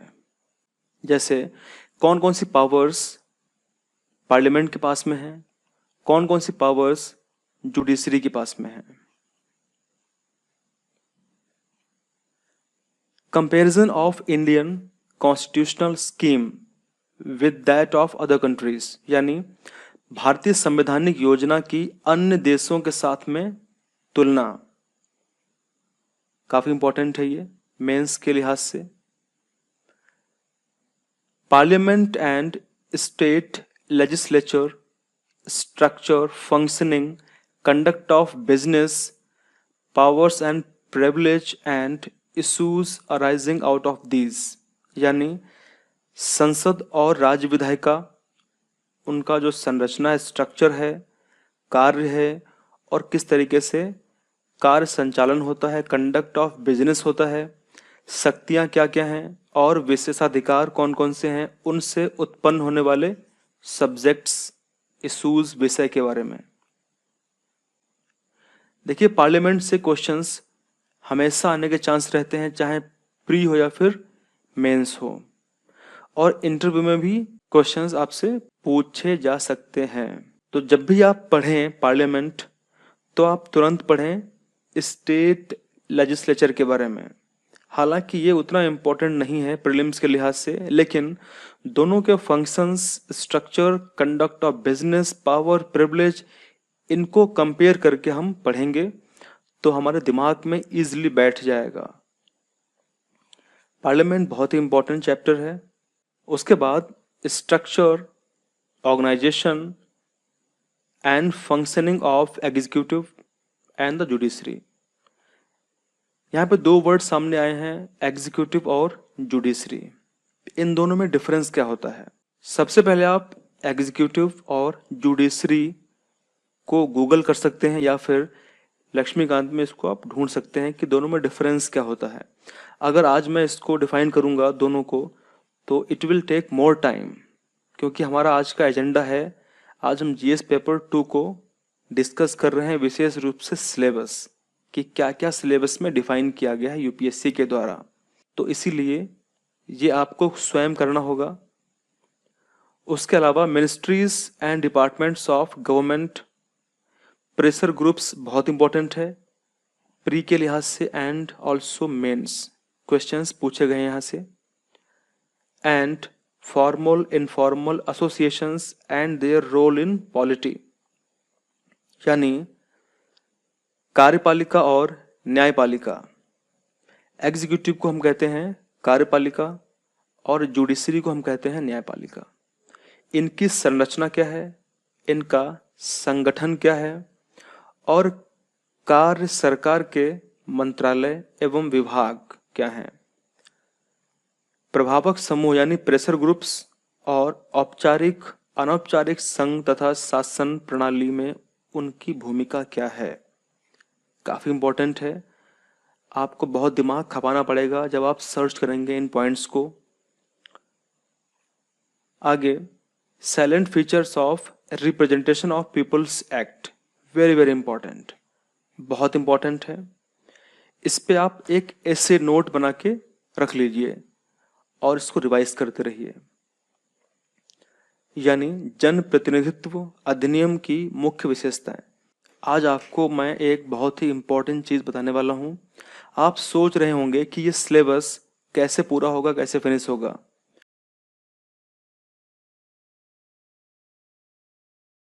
तो इसका जो एक सबसे शॉर्ट तरीका है वो ये है कि जो जो पॉइंट्स, जो जो टॉपिक्स इस सिलेबस में मेंशन है, जैसे एग्जीक्यूटिव, जुडिशरी, उनका structure, organisation, functioning etcetera, ministries and departments of government, pressure groups, आप इन सब टॉपिक्स के अलग से नोट्स बनाइए।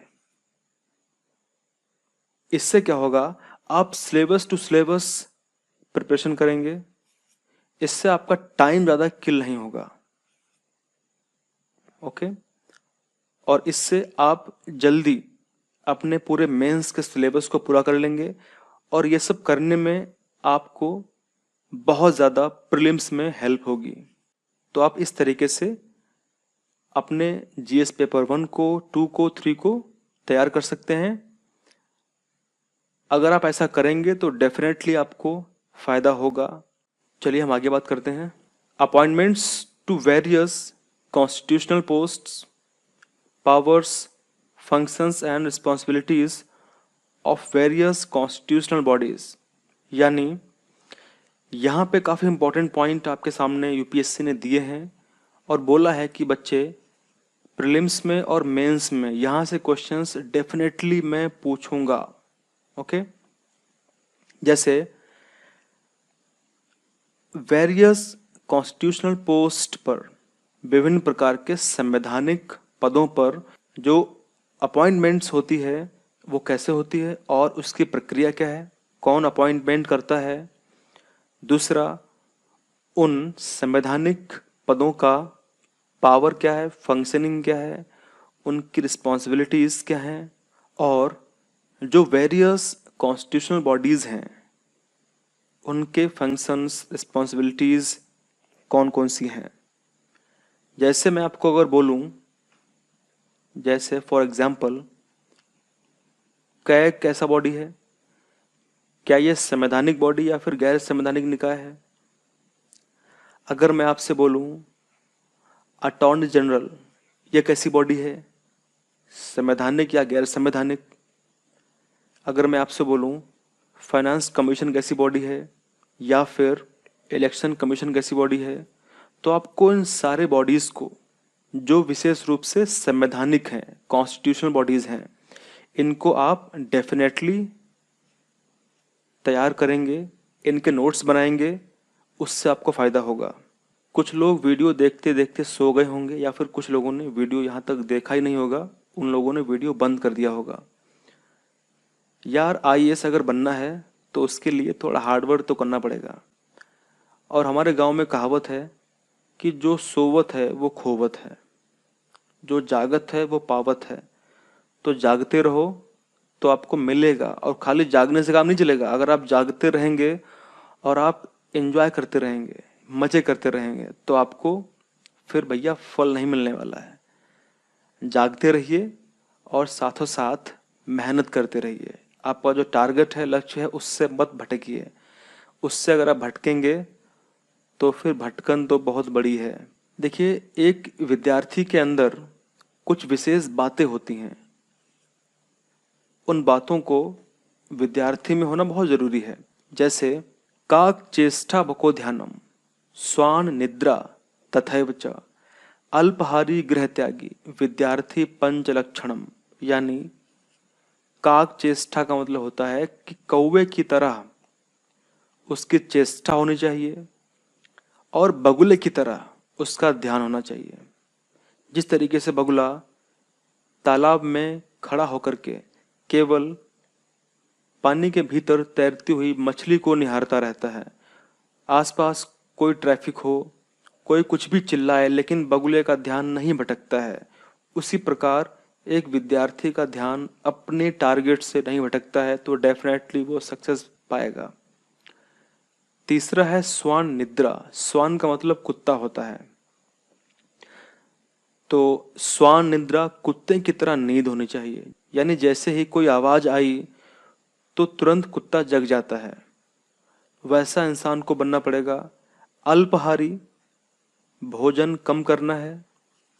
अगर आपको आईएएस बनना है तो बेटा भोजन कम करना होगा, क्योंकि अगर आप रात में ज़्यादा खा लेंगे तो फिर बॉडी की नेचुरल हैबिट है कि फिर वो आराम चाहेगी, रेस्ट चाहेगी, और आप बैठ के पढ़ेंगे तो आपको नींद आएगी। तो इससे बेटर ये है कि आप थोड़ा सा खाना कम खाइए। ओके। और फाइनली है कि गृह त्यागी, यानी घर से दूर रहने वाला। तो आप में से जो लोग वीडियो देख रहे हैं, काफ़ी लोग ऑलरेडी घर से दूर रह के तैयारी कर रहे होंगे, तो मेरी तरफ से आप सभी को ऑल द बेस्ट कि आप लोग ज़रूर आईएएस बने, लेकिन मेहनत करते रहिए और एक सही दिशा में करते रहिए। ज़्यादा समय वेस्ट मत करिए फालतू की चीज़ों में। चलिए अपने मुद्दे पे आते हैं हम लोग। Statutory, regulatory and various quasi judicial bodies. यहाँ पे आपको कुछ पॉइंट्स यूपीएससी ने दिए हैं। जैसे स्टैट्यूटरी क्या होता है, regulatory and various quasi judicial का मतलब क्या होता है। तो आप इसके नोट्स बनाएंगे। संवैधानिक, विनियामक और विभिन्न अर्ध न्यायिक निकाय। अब बात करते हैं हम गवर्नेंस के बारे में कि गवर्नेंस से क्या क्या हमको प्रिपेयर करना है। Government policies and interventions for development in various sectors and issues arising out of their design and implementation, यानी सरकारी नीतियों और विभिन्न क्षेत्रों के विकास के हस्तक्षेप और उनके अभिकल्पन तथा कार्यान्वयन के कारण उत्पन्न विषय। Next, development processes and the development industry. The role of NGOs काफ़ी इंपॉर्टेंट है। Self help groups, various groups and associations, donors, charities, institutional and other stakeholders, यानी विकास प्रक्रिया तथा विकास उद्योग, गैर सरकारी संगठन, स्वयं सहायता समूह, विभिन्न समूहों और संघों, दानकर्ताओं, लोकोपकारी संस्थाओं, संस्थागत एवं अन्य पक्षों की भूमिका। तो यहाँ पे जो जो पॉइंट्स आपके सामने दिए गए हैं आप इसको प्रिपेयर करेंगे separately. Next, welfare schemes for the vulnerable sections of the population by the center and state, and the performance of these schemes, mechanisms, laws, institutions and bodies constituted for the protection and betterment of these vulnerable sections, यानी केंद्र एवं राज्यों द्वारा जनसंख्या के अति संवेदनशील वर्गों, यानी जो ऐसे वर्ग जो बहुत ही गरीब हैं, बहुत ही वल्नरेबल हैं, उनके लिए कल्याणकारी योजनाओं और इन योजनाओं का कार्य निष्पादन, इन अति संवेदनशील वर्गों की रक्षा एवं बेहतरी के लिए गठित तंत्र, विधि, संस्थान एवं निकाय। तो यहाँ से क्वेश्चंस डेफिनेटली मेंस में आने के चांस रहते हैं। उसके बाद issues relating to the development and management of social sector, service relating to health, education and human resources, यानी स्वास्थ्य, शिक्षा, मानव संसाधनों से संबंधित सामाजिक क्षेत्र, सेवाओं के विकास और प्रबंधन से संबंधित विषय। दोस्तों, ministry of human resource and development का नाम बदल के क्या रखा गया है? अगर आपको पता है तो आप जरूर इसे कमेंट में लिखें। Issues relating to the poverty and hunger, यानी गरीबी एवं भूख से संबंधित विषय बहुत इंपॉर्टेंट है। यहाँ से क्वेश्चंस आने के चांस बहुत रहते हैं, तो आप पॉवर्टी एंड हंगर पे एक विशेष नोट तैयार करें। Important aspects of governance, transparency and accountability, e-governance applications, models, successes, limitations and potential, citizens charters, transparency and accountability and institutional and other measures, यानी शासन व्यवस्था, पारदर्शिता और जवाबदेही के महत्वपूर्ण पक्ष, ई-गवर्नेंस, अनुप्रयोग, मॉडल, सफलताएं, सीमाएं और संभावनाएं, नागरिक चार्टर, पारदर्शिता एवं जवाबदेही और संस्थागत तथा अन्य उपाय। Role of civil services in democracy, यानी लोकतंत्र में सिविल सेवाओं की भूमिका क्या है, काफ़ी इंपॉर्टेंट है। इसके बारे में आप एक एस्से ज़रूर लिखें, एक निबंध लिख करके पहले से तैयार रखें। अब बारी आती है इंटरनेशनल रिलेशंस की। इसमें India and it's neighbourhood relations, यानी भारत और इसके पड़ोसी देशों से संबंध कैसे हैं, इनसे क्वेश्चंस हमेशा आते रहते हैं। और विशेष रूप से अगर मैं बात करूं आईआर की, तो ये करंट पर बेस यानी करंट अफेयर्स पर पूरा बेस्ड है। न्यूज़पेपर में बहुत इंपॉर्टेंट न्यूज़ आती रहती हैं और कई मैगजीन्स में, जैसे विज़न आईएएस की जो मैगज़ीन है या फिर दृष्टि की जो मैगज़ीन है, इसमें वो लोग बहुत ही अच्छी तरीके से आईआर को कवर करते हैं। तो आप वहाँ से भी उनके नोट्स से इनको तैयार कर सकते हैं। करंट के इश्यूज हैं ये। Bilateral, regional and global groupings and agreements involving India and और अफेक्टिंग इंडियाज इंटरेस्ट। अब यहाँ से जो बायलैटरल एग्रीमेंट होते हैं, रीजनल और ग्लोबल ग्रुपिंग्स कौन कौन सी हैं, उनसे प्रीलिम्स में भी क्वेश्चंस पूछे गए हैं। द्विपक्षीय, क्षेत्रीय और वैश्विक समूह और भारत से संबंधित और अथवा भारत के हितों को प्रभावित करने वाले कारक। Next, effect of policies and politics of developed and developing countries on India's interest Indian diaspora. Bharat के हितों पर जो डेवलप्ड कंट्री हैं और जो डेवलपिंग कंट्रीज हैं, उनकी नीतियां और राजनीतिक प्रभाव। इंडिया एक डेवलपिंग कंट्री है और यूएसए एक डेवलप्ड कंट्री है। आपसे एक क्वेश्चन पूछता हूं मैं कि डिफरेंस क्या होते हैं, difference between developed and developing countries. इसे आप कमेंट में ज़रूर लिखना। उसके बाद में इंडियन डायस्पोरा यानी प्रवासी भारतीय, इनका क्या योगदान भारत के लिए है, आदि प्रश्न पूछे जा सकते हैं। Important international institutions, agencies and फोरा, देयर स्ट्रक्चर, मैंडेट, यानी महत्वपूर्ण अंतर्राष्ट्रीय संस्थान, संस्थाएं और मंच, उनकी संरचना और अधिदेश। कौन कौन से इम्पोर्टेंट इंटरनेशनल इंस्टीट्यूशंस हैं, कौन कौन से एजेंसीज हैं, कौन कौन से फोरा और उनका स्ट्रक्चर क्या है, यहाँ से क्वेश्चन आ सकते हैं। तो ये था पेपर 2 जो हमने कंप्लीट कर लिया है। एक चीज़ बहुत ज़रूरी है, जो लोग आईएएस एस्पिरेंट हैं और जो लोग 2020 और विशेष रूप से 2021 और 22 का एग्ज़ाम देने वाले हैं। यूपीएससी एक ओशियन है और मैं बोलता हूँ इट इज़ पैसिफिक ओशियन, एक प्रशांत महासागर है। लेकिन अगर आप यूपीएससी की तैयारी कर रहे हैं और आपने अगर कोताही बरती, यानी आपने सही तरीके से मेहनत नहीं करी, तो फिर आपके फेल होने के चांस बहुत ज़्यादा हैं।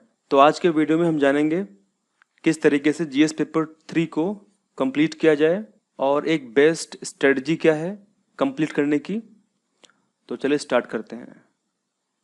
सबसे इम्पोर्टेंट बात यह है कि जैसे आपके दिमाग में, जैसे आप जीएस पेपर 3 के बारे में सोचें, जैसा आप इस वक्त सोच रहे होंगे, तो आपके दिमाग में सबसे पहले ये कुछ कीवर्ड्स हैं जो आने चाहिए, क्योंकि इन कीवर्ड्स को आप इजीली अंडरस्टैंड कर पाएंगे, समझ जाएंगे, पहचान जाएंगे कि यार जीएस पेपर 3 की बात हो रही है। यानी सपोज अगर आप कोई भी न्यूज़पेपर पढ़ते हैं, चाहे वो हिंदी का हो या फिर इंग्लिश का हो। हिंदी का न्यूज़पेपर में दैनिक जागरण और जनसत्ता बहुत ही इंपॉर्टेंट न्यूज़पेपर है, और इंग्लिश के न्यूज़पेपर में द हिंदू या फिर इंडियन एक्सप्रेस, दोनों ही बेस्ट न्यूज़पेपर हैं। या फिर आप कोई भी बुक पढ़ते हैं जीएस की, जो साइंस एंड टेक हो या फिर इकोनॉमी की हो या फिर इन्वायरमेंट की हो, तो वहाँ पे अगर आपको एक कीवर्ड याद है, अगर आपको ये कीवर्ड याद है, तो आप तुरंत आइडिया लगा लेंगे कि यार ये चीज़ जीएस पेपर 3 को बिलोंग करती है। तो इससे क्या होगा, आप अपनी दिशा नहीं भूलेंगे, आप बिल्कुल डायरेक्शन वाइज चलेंगे, और यही अत्यंत इम्पॉर्टेंट है यूपीएससी की तैयारी में। 98% लोग ऐसा नहीं करते हैं, इसीलिए उनको बहुत डिफ़िकल्टी होती है, वो सही समय पर सिलेबस कंप्लीट नहीं कर पाते हैं। यूपीएससी ने पूरा क्लू दिया है अपने सिलेबस में। तो सबसे पहले आप यूपीएससी के सिलेबस को रटें, याद करें कि उसमें क्या क्या लिखा है। उसके बाद आप स्टैंडर्ड बुक्स को रीड करें। कुछ इम्पॉर्टेंट स्टैंडर्ड बुक्स हैं जिनको रीड करना बहुत ज़रूरी है, उनकी लिस्ट मैं नीचे दे दूंगा, उसको आप अमेज़ॉन पे इजीली परचेज कर सकते हैं। तो स्टार्ट करते हैं।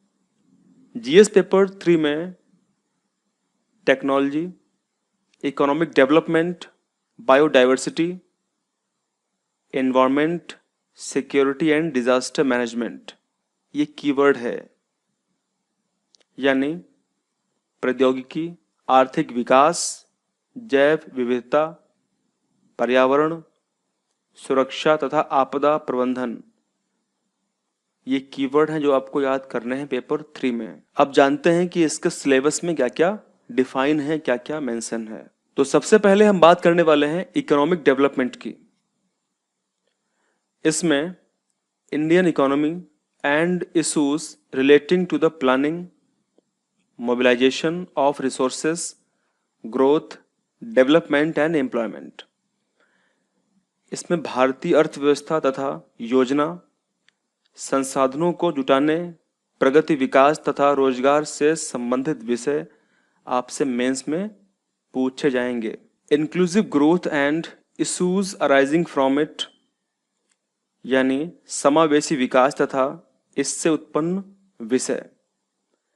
काफी क्वेश्चंस यहाँ से पूछे गए हैं, किस तरीके से इंक्लूसिव ग्रोथ होती है इकोनॉमी की, और उससे जो इश्यूज अराइज होते हैं वो कौन कौन से इश्यूज हैं, कौन कौन से चैलेंजेस आते हैं। एक बहुत इंपॉर्टेंट बात यह है कि जितना सिलेबस आपके सामने यूपीएससी ने दिया है जीएस पेपर 3 की आज हम बात कर रहे हैं, इसको वर्ड टू वर्ड आप तैयार करेंगे। यानी Indian economy and issues relating to planning, इसका मतलब क्या है कि भारतीय अर्थव्यवस्था तथा योजना, प्लानिंग का मतलब योजना होता है, योजना से संबंधित विषय कौन कौन से हैं, आप इसको तैयार करेंगे। ओके, फिर नेक्स्ट है मोबिलाइजेशन ऑफ रिसोर्सेस, किस तरीके से संसाधनों को जुटाया जाता है। Growth, development and employment, growth का मतलब होता है विकास यानी प्रगति, और विकास तथा रोजगार से संबंधित विषय, किस तरीके से हमारी इकोनॉमी की ग्रोथ होती है, किस तरीके से डेवलपमेंट होता है, कौन कौन से चैलेंजेस डेवलपमेंट में आते हैं, एम्प्लॉयमेंट की कंडीशन क्या है, कौन कौन सी रिपोर्ट्स दी गई हैं एम्प्लॉयमेंट के ऊपर, अनएम्प्लॉयमेंट क्या है। तो आपको यहाँ से क्लू मिला है कि आप इनको अच्छी तरीके से तैयार करेंगे, इनके आप नोट्स बनाएंगे। कौन कौन सी अच्छी इकोनॉमिक की बुक्स हो सकती हैं उसकी लिस्ट नीचे में दे दूंगा, वहां से आप फाइंड कर सकते हैं। आगे बात करते हैं गवर्नमेंट बजटिंग, काफी इंपॉर्टेंट है। यानी सरकारी जो बजट है, देखिए economic survey and budget, Mains में यहां से क्वेश्चंस बहुत आते हैं, खासकर इकोनॉमिक सर्वे से। तो आपके लिए इंपॉर्टेंट है कि अगर आप मेंस देने जा रहे हैं तो आप इकोनॉमिक सर्वे को अच्छी तरीके से तैयार करके जाएं, जो की पॉइंट है उनको पढ़ के जाएं, और बजट को भी एक बार देख के जाएं, बिकॉज क्वेश्चंस मेंस में डायरेक्टली यहाँ से पूछे जाते हैं। और वैसे भी इकोनॉमिक सर्वे और बजट प्रीलिम्स के लिहाज से भी काफ़ी इंपॉर्टेंट है। अगर आप एक्चुअली इकोनॉमिक्स को पढ़ना चाहते हैं तो उसके लिए कुछ इंपॉर्टेंट सोर्सेस पे आपको रिलाई होना पड़ेगा। उसके बाद जीएस पेपर 3 में इकोनॉमिक्स से इन्वॉल्व एक टॉपिक है, वो है एग्रीकल्चर। एग्रीकल्चर से प्रत्येक वर्ष प्रीलिम्स में एंड मेंस में क्वेश्चंस हमेशा आते हैं। तो कौन कौन से की पॉइंट्स हैं जो यूपीएससी ने दिए हैं वो आपको ध्यान में रखने हैं, जैसे मेजर क्रॉप्स यानी मुख्य फसलें, cropping patterns in various parts of the country, यानी देश के विभिन्न भागों में फसलों का पैटर्न क्या है, different types of irrigation and irrigation system, यानी सिंचाई के विभिन्न प्रकार एवं सिंचाई की प्रणाली क्या है, स्टोरेज भंडारण कैसे होता है, ट्रांसपोर्ट यानी परिवहन, and marketing of agricultural produce and issues and related constraints, e technology in the aid of farmers, यानी कृषि का भंडारण, परिवहन तथा विपणन संबंधित विषय और बाधाएं, किसानों की सहायता के लिए ई प्रौद्योगिकी, काफी इंपॉर्टेंट है पॉइंट ये कि किस तरीके से ई टेक्नोलॉजी से किसानों को हेल्प मिल सकती है और वो किस प्रकार की हेल्प होगी और वो कितने हद तक सही होगी कि जिससे किसानों को लाभ मिलेगा। जैसा हम जानते हैं कि हमारा country India, that is Bharat, कृषि आधारित देश है, क्योंकि इसमें जो मेजर पॉपुलेशन है जो majority of population of India है वो डिपेंड है एग्रीकल्चर पर, कृषि पे, खेती पे। तो अगर हमारी एग्रीकल्चर, क्योंकि काफ़ी बड़ी पॉपुलेशन को एग्रीकल्चर से जॉब मिलता है, वो लोग खेती करते हैं और अपने प्रोड्यूस को सरकारी मंडी में बेचते हैं। तो यहाँ पे कई क्वेश्चंस एग्जाम में पूछे जाते हैं कि जो किसान अपनी फसलों को मंडी में बेचते हैं उसका जो न्यूनतम समर्थन मूल्य है वो कितना होना चाहिए, और समय समय पर सरकार किसानों के लिए नई नई नीतियां लाती रहती है, वो कौन कौन सी नीतियां हैं। वहां से क्वेश्चंस मेंस में और प्रीलिम्स में आते रहते हैं। तो आपको ये पूरा कॉम्प्रिहेंसिव तरीके से प्रिपेयर करना है। Next, issues related to the direct and indirect farm subsidies and minimum support price, यानी प्रत्यक्ष एवं अप्रत्यक्ष कृषि सहायता तथा न्यूनतम समर्थन मूल्य से संबंधित विषय। जैसा हमने अभी देखा था कि किस तरीके से, सबसे पहली बात तो यह है कि न्यूनतम समर्थन मूल्य क्या होता है, यानी मिनिमम सपोर्ट प्राइस क्या होती है, और किस तरीके से ये किसानों के लिए अत्यंत आवश्यक है। तो इन सभी मुद्दों पे आपको गहन अध्ययन करना है और नोट्स को तैयार करके रखना है। फॉर्म सब्सिडीज क्या होती हैं, etcetera. Next, public distribution system यानी PDS, objectives, functioning, limitations, revamping, यानी जन वितरण प्रणाली, उद्देश्य क्या है इसके, कार्य क्या है, सीमाएं और सुधार क्या है। यहाँ से क्वेश्चंस बहुत पूछे गए हैं और काफ़ी इंपॉर्टेंट है कि पीडीएस क्या है, पीडीएफ के ऑब्जेक्टिव्स क्या है, फंक्शनिंग क्या है, लिमिटेशंस क्या है। इन पे आप एक बेहतरीन नोट बनाएंगे। उसके बाद issues of buffer stock and food security. Buffer stock क्या होता है और फूड सिक्योरिटी क्यों इंपॉर्टेंट है, बफर स्टॉक तथा खाद्य सुरक्षा संबंधी विषय। उसके बाद technology missions, economics of animal rearing, यानी प्रौद्योगिकी मिशन क्या है, पशुपालन संबंधी अर्थशास्त्र क्या है। Food processing and related industries in India, scope of significance, location, upstream and downstream, requirement, supply chain management, यानी भारत में खाद्य प्रसंस्करण एवं संबंधित उद्योग, कार्यक्षेत्र एवं महत्व, स्थान, ऊपरी और नीचे की अपेक्षाएं, आपूर्ति श्रृंखला प्रबंध। तो ये कुछ इंपॉर्टेंट विषय हैं जो आपको प्रिपेयर करने हैं। लैंड रिफॉर्म्स इन इंडिया, यानी भारत में भूमि सुधार क्या है। Effects of liberalisation on the economy, changes in the industrial policy and their effects on industrial growth, यानी उदारीकरण का अर्थव्यवस्था पर प्रभाव क्या पड़ता है। औद्योगिक नीति में परिवर्तन तथा औद्योगिक विकास पर इनका प्रभाव क्या होता है। यहाँ से आप क्वेश्चंस को प्रिपेयर करेंगे। आप लोग बताइए कि एलपीजी क्या है, व्हाट इज एलपीजी, और एलपीजी का हमारी इंडियन इकोनॉमी में क्या योगदान रहा है, क्या इंडिया को इससे बेनिफिट प्राप्त हुआ है या इंडिया को इससे कोई लॉस हुआ है या फिर इंडिया न्यूट्रल है। उसके बाद infrastructure, energy, ports, roads, airports, railways, यानी बुनियादी ढांचा, ऊर्जा, बंदरगाह, सड़क, विमानपत्तन, रेलवे आदि। चलिए आगे बात करते हैं। इन्वेस्टमेंट मॉडल्स कौन कौन से हो सकते हैं, यानी निवेश मॉडल क्या क्या हो सकते हैं। अब बात करते हैं हम लोग science and tech, environment and disaster management. जो टॉपिक्स इसमें दिए गए हैं उनसे क्वेश्चंस डायरेक्टली आते हैं, तो मैं चाहूंगा कि आप इन टॉपिक्स को डायरेक्टली प्रिपेयर करें जैसा यहाँ पे मेंशन किया गया है। तो सबसे पहले हम बात करते हैं साइंस एंड टेक्नोलॉजी की। इसमें developments and their applications and effects in everyday life, यानी विज्ञान एवं प्रौद्योगिकी विकास एवं अनुप्रयोग और रोजमर्रा के जीवन पर इसका क्या प्रभाव पड़ता है। यानी साइंस एंड टेक का विकास क्या है, उसकी एप्लीकेशंस क्या हैं और हमारे जीवन पर इसका रोजमर्रा में क्या प्रभाव पड़ता है। उसके बाद achievements of Indians in science and technology.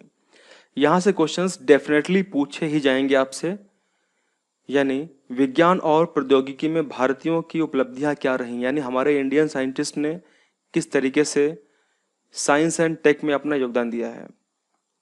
जैसे 2019 में क्वेश्चन मेंस में आया था पेपर 3 में, व्हाट इज BEC, इसको हम बोलते हैं बोस आइंस्टीन कंडेंसेट, और यहाँ से क्वेश्चन आने के चांस बहुत रहते हैं। तो साइंस एंड टेक में इंडियन साइंटिस्ट ने जो भी योगदान दिया है उसको आप प्रिपेयर करके रखें, नोट्स बना के रखें। उसके बाद indigenisation of technology and developing new technology. उसके बाद बात करते हैं indigenisation of technology and developing new technology. यहाँ पे एक पॉइंट है कि हमारे देश में डिफेंस से जुड़ी हुई टेक्नोलॉजी या फिर स्पेस से जुड़ी टेक्नोलॉजी जो भी है, हम उसको इंपोर्ट करते हैं बाहर से, खासकर डिफेंस पे। लेकिन आज के समय में इंडिया काफ़ी ज़्यादा जोर दे रहा है, फोकस दे रहा है कि हम अपने देश में ही इन टेक्नोलॉजी को डेवलप करें और बेहतर टेक्नोलॉजी को उत्पन्न करें। यानी देशज रूप से प्रौद्योगिकी का विकास किस तरीके से हो सकता है और कौन कौन सी हम लोगों ने इंडिजिनस टेक्नोलॉजी डेवलप करी है, चाहे स्पेस के रेफरेंस के लिए या फिर डिफेंस के रेफरेंस के लिए, और नई प्रौद्योगिकी का विकास किस तरीके से इंडिया करे। तो इन सब विषयों पर आपको नोट्स प्रिपेयर करने होंगे। उसके बाद awareness in the fields of IT. IT का मतलब होता है इंफॉर्मेशन टेक्नोलॉजी, यानी सूचना प्रौद्योगिकी। सूचना प्रौद्योगिकी फील्ड में अवेयरनेस, जानकारी, space, computers, robotics, nano technology, biotechnology. सूचना प्रौद्योगिकी, अंतरिक्ष, कंप्यूटर, रोबोटिक्स, नैनो टेक्नोलॉजी और बायोटेक्नोलॉजी। ये जो टॉपिक्स यहाँ पे दिए हुए हैं, इन पर आप इंडिविजुअली नोट्स प्रिपेयर करेंगे। जैसे मेंस में क्वेश्चंस कई बार पूछा गया है, बायोटेक्नोलॉजी के ऊपर और नैनो टेक्नोलॉजी के ऊपर। रोबोटिक्स के ऊपर क्वेश्चंस आ सकते हैं, कंप्यूटर और आईटी पर क्वेश्चंस पूछे गए हैं। तो इन पर आप इंडिविजुअल नोट तैयार करें। उसके बाद issues relating to intellectual property rights, काफ़ी इंपॉर्टेंट है ये, और यहाँ से क्वेश्चंस भी पूछे गए हैं प्रीलिम्स एंड मेंस में। बौद्धिक संपदा अधिकारों से संबंधित विषयों के संबंध में जागरूकता क्या है।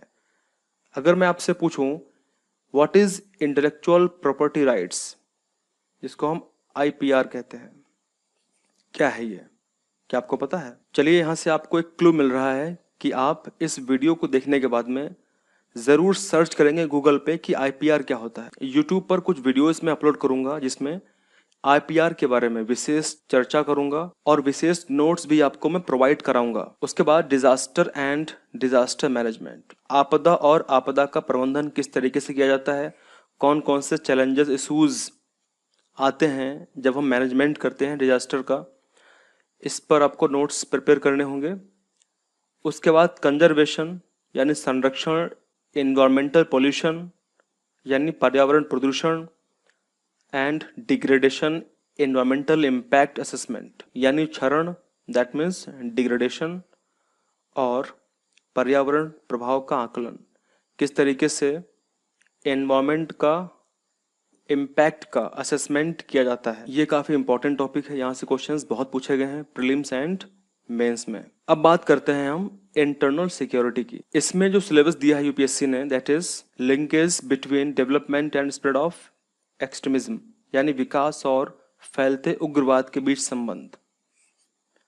एक्सट्रीमिज्म क्या होता है, किस तरीके से ये स्प्रेड होता है, इस पर क्वेश्चन डेफिनेटली पूछेंगे मेंस में। Role of external state and non state actors in creating challenges to internal security, काफी इंपॉर्टेंट है ये सिक्योरिटी के लिहाज से। यानी कौन कौन से एक्सटर्नल स्टेट और नॉन स्टेट एक्टर्स हैं, इनका क्या रोल है, ये हमारी आंतरिक सुरक्षा को चुनौती किस प्रकार उत्पन्न करते हैं। आंतरिक सुरक्षा के लिए चुनौती उत्पन्न करने वाले शासन विरोधी तत्वों की भूमिका। Money laundering and it's prevention, धन शोधन और इसे किस तरीके से रोका जाए। उसके बाद challenges to internal security through communication networks, the role of media and social networking sites in internal security challenges, basics of cyber security, काफ़ी इंपॉर्टेंट पॉइंट यहाँ पे दिए गए हैं। जैसे संचार नेटवर्क के माध्यम से आंतरिक सुरक्षा को चुनौती, आंतरिक सुरक्षा चुनौतियों में मीडिया और सामाजिक नेटवर्किंग साइटों की भूमिका किस प्रकार रही है, और क्या एक्चुअल भूमिका निभाते हैं ये लोग। साइबर सुरक्षा की बुनियादी बातें कौन कौन सी हैं, क्या हमारे देश में लगातार साइबर क्राइम्स बढ़ रहे हैं और किस प्रकार के साइबर क्राइम्स को अंजाम दिया जा रहा है, इन सब पर आपको नोट्स प्रिपेयर करने हैं। कौन कौन से चैलेंजेस आते हैं हमारे इंटरनल सिक्योरिटी में इन सभी प्रकार के एक्टर्स से, चाहे वो कम्युनिकेशन नेटवर्क्स हों या फिर सोशल नेटवर्किंग साइट्स हों। Security challenges and there management in border areas, बहुत इंपॉर्टेंट है ये मेंस के लिहाज से विशेष रूप से, यानी सीमावर्ती क्षेत्रों में सुरक्षा चुनौतियां एवं उनका प्रबंधन किस तरीके से, कौन कौन सी सिक्योरिटी चैलेंजेस हैं बॉर्डर एरियाज में और किस तरीके से उनको टैकल किया जाए, कौन कौन सी, और उसका प्रबंधन कैसे किया जाए। Linkage of organised crime with terrorism, यानी किस तरीके से संगठित अपराध और आतंकवाद के बीच संबंध है, काफी इंपॉर्टेंट है ये। Various security forces and agencies and there mandate, विभिन्न सुरक्षा बल और संस्थाएं तथा उनके अधिदेश, काफी इंपॉर्टेंट। तो फ्रेंड, जीएस पेपर 3 को हमने कंप्लीट कर लिया है और पूरा सिलेबस हमने डिस्कस कर लिया है।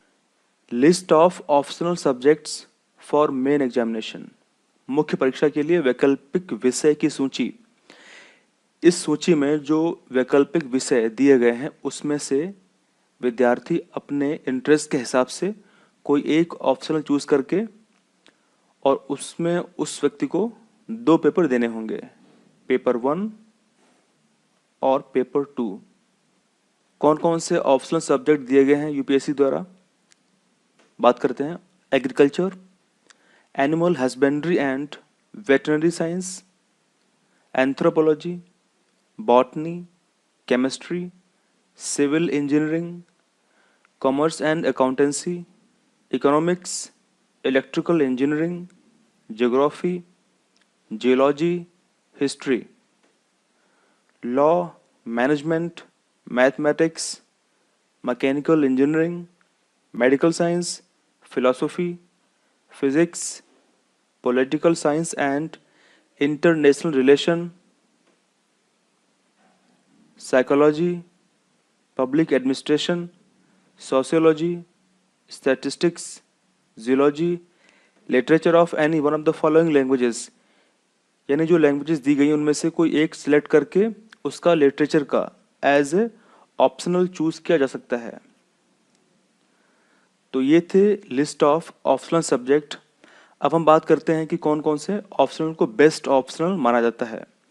जैसे आज से 4-5 साल पहले पब्लिक एडमिनिस्ट्रेशन को एज ए बेस्ट ऑप्शनल माना जाता था, लेकिन क्योंकि due to the scope of a question framing, यहाँ से क्वेश्चन बहुत ही डिफिकल्ट लेवल के फ्रेम हो सकते हैं, इसीलिए कैंडिडेट्स उतना अच्छा इसमें नहीं अटेम्प्ट कर पाते हैं, लेकिन कुछ एक्सेप्शन तो आपको मिलेंगे ही मिलेंगे। सोशियोलॉजी आजकल बहुत ही बेस्ट ऑप्शन माना जाता है।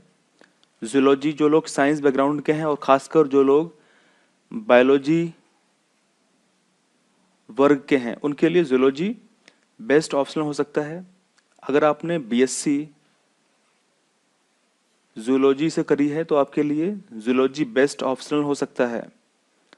फिलॉसफी भी एक अच्छा ऑप्शनल है। एंथ्रोपोलॉजी सभी के लिए एक अच्छा ऑप्शनल माना जाता है, क्योंकि एंथ्रोपोलॉजी में ऐसा कोई स्ट्रीम डिफाइन नहीं है कि अगर आपने साइंस के हैं या फिर आप आर्ट्स के हैं या फिर आपने बीटेक किया है, कोई भी व्यक्ति इसको ले सकता है और अच्छा अटेम्प्ट कर सकता है। क्योंकि एंथ्रोपोलॉजी में क्वेश्चन फ्रेमिंग, जो क्वेश्चन बनते हैं वो क्वेश्चन आसान होते हैं। मोस्टली आप अगर एंथ्रोपोलॉजी के प्रीवियस ईयर क्वेश्चंस को देखेंगे तब आपको रियलाइज होगा कि most of the questions repeat किए गए हैं। ज्योग्राफी एक अच्छा ऑप्शनल है, हिस्ट्री भी एक अच्छा ऑप्शनल है। कुछ लोग कहते हैं कि अगर मैं हिस्ट्री लूँगा एज ए ऑप्शनल या फिर मैं ज्योग्राफी लूँगा एज ए ऑप्शनल तो वो मेरे पेपर 1 में हेल्प करेंगे और प्रीलिम्स में भी हेल्प करेंगे। जी हाँ, ये पेपर 1 में प्रीलिम्स में हेल्प कर सकते हैं, लेकिन ऑप्शनल का अपना एक अलग स्कोप होता है। तो ऑप्शनल के लिए आपको अलग से पढ़ना पड़ेगा, उसका जो क्राइटेरिया है उसको सही तरीके से मीट करना पड़ेगा। तो आप ऑप्शनल सेलेक्ट करें, उसके लिए एटलीस्ट पिछले 6 to 7 ईयर्स के प्रीवियस ईयर क्वेश्चंस को देखें, उसको एनालाइज करें, फिर आप डिसाइड करें कि आपको कौन सा ऑप्शन लेना होगा। बहुत ही important information, candidates should note that if any irrelevant matter, signatures, marks, etc. are found written in the answer script, जैसे मान लीजिए अगर कोई भी कैंडिडेट आंसर सीट जो यूपीएससी आपको प्रोवाइड करता है आंसर लिखने के लिए, उसमें आपने कुछ इरेलीवेंट मैटर, सिग्नेचर्स या फिर मार्क्स लिखा हुआ है which would not be related to any question answer or would be having a potential to disclose the candidate's identity, उस साइन का, उस मार्क का आपके आंसर से कोई संबंध नहीं है और वो कैंडिडेट की आइडेंटिटी डिस्क्लोज भी कर सकता है, तो अगर ऐसा है तो कमीशन उसके लिए पेनल्टी इम्पोज करेगी। इसमें होगा ये कि आपके मार्क्स कुछ काटे जाएंगे मेंस में, तो इसीलिए केवल आंसर ही मेंस में लिखें। तो आज के वीडियो में इतना ही। Thank you very much. Thank you. Thanks a lot.